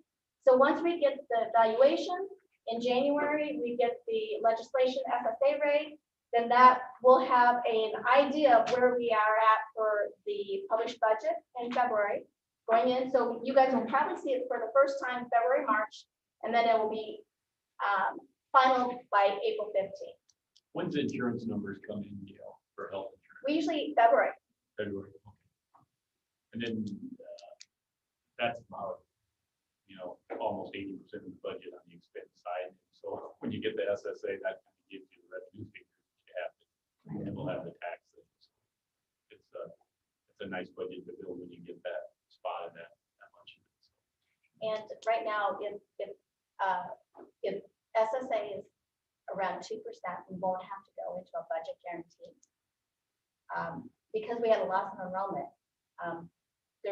we have a loss of revenue, but we can tax taxpayers for the difference to bring it back whole, and that's called budget guarantee. Is that like 101 this year? Exactly, yeah. So basically what that is basically you get a year to get your expenses in line with that 13 kid drop enrollment. So they give you a year of hope that you need to get figured out what you can do to offset that decrease in enrollment revenue. And then, but 2 years later, it hits, you'll be reduced. And it's all funded by property taxes. But if SSA rate is 2%, we won't have to do that. So it's interesting. 1.5% we do, 2% we don't. But you don't ever pay that back. No. It remains as whole.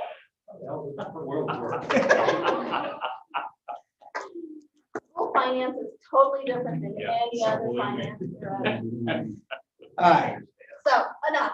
thanks, That's Gail. everything else. Appreciate it. All right, consent agenda. You want to poll or discuss? I want to make approval of consent agenda. Second. Further discussion? All those in favor? All right. Opposed? All right, agenda passed. Calendar, November 19th is our next work session for the superintendent search, 5:30. So put it on your calendars. And then our next regular board meeting is December 14th at 6 o'clock here. That's all we got. You got to adjourn. Second. All those in favor? Yes. Yeah, that was weird. I wasn't. That was You've been yawning here the last half hour. Guys, I told you, it's like, All right. the time. Hey, you wanna- Still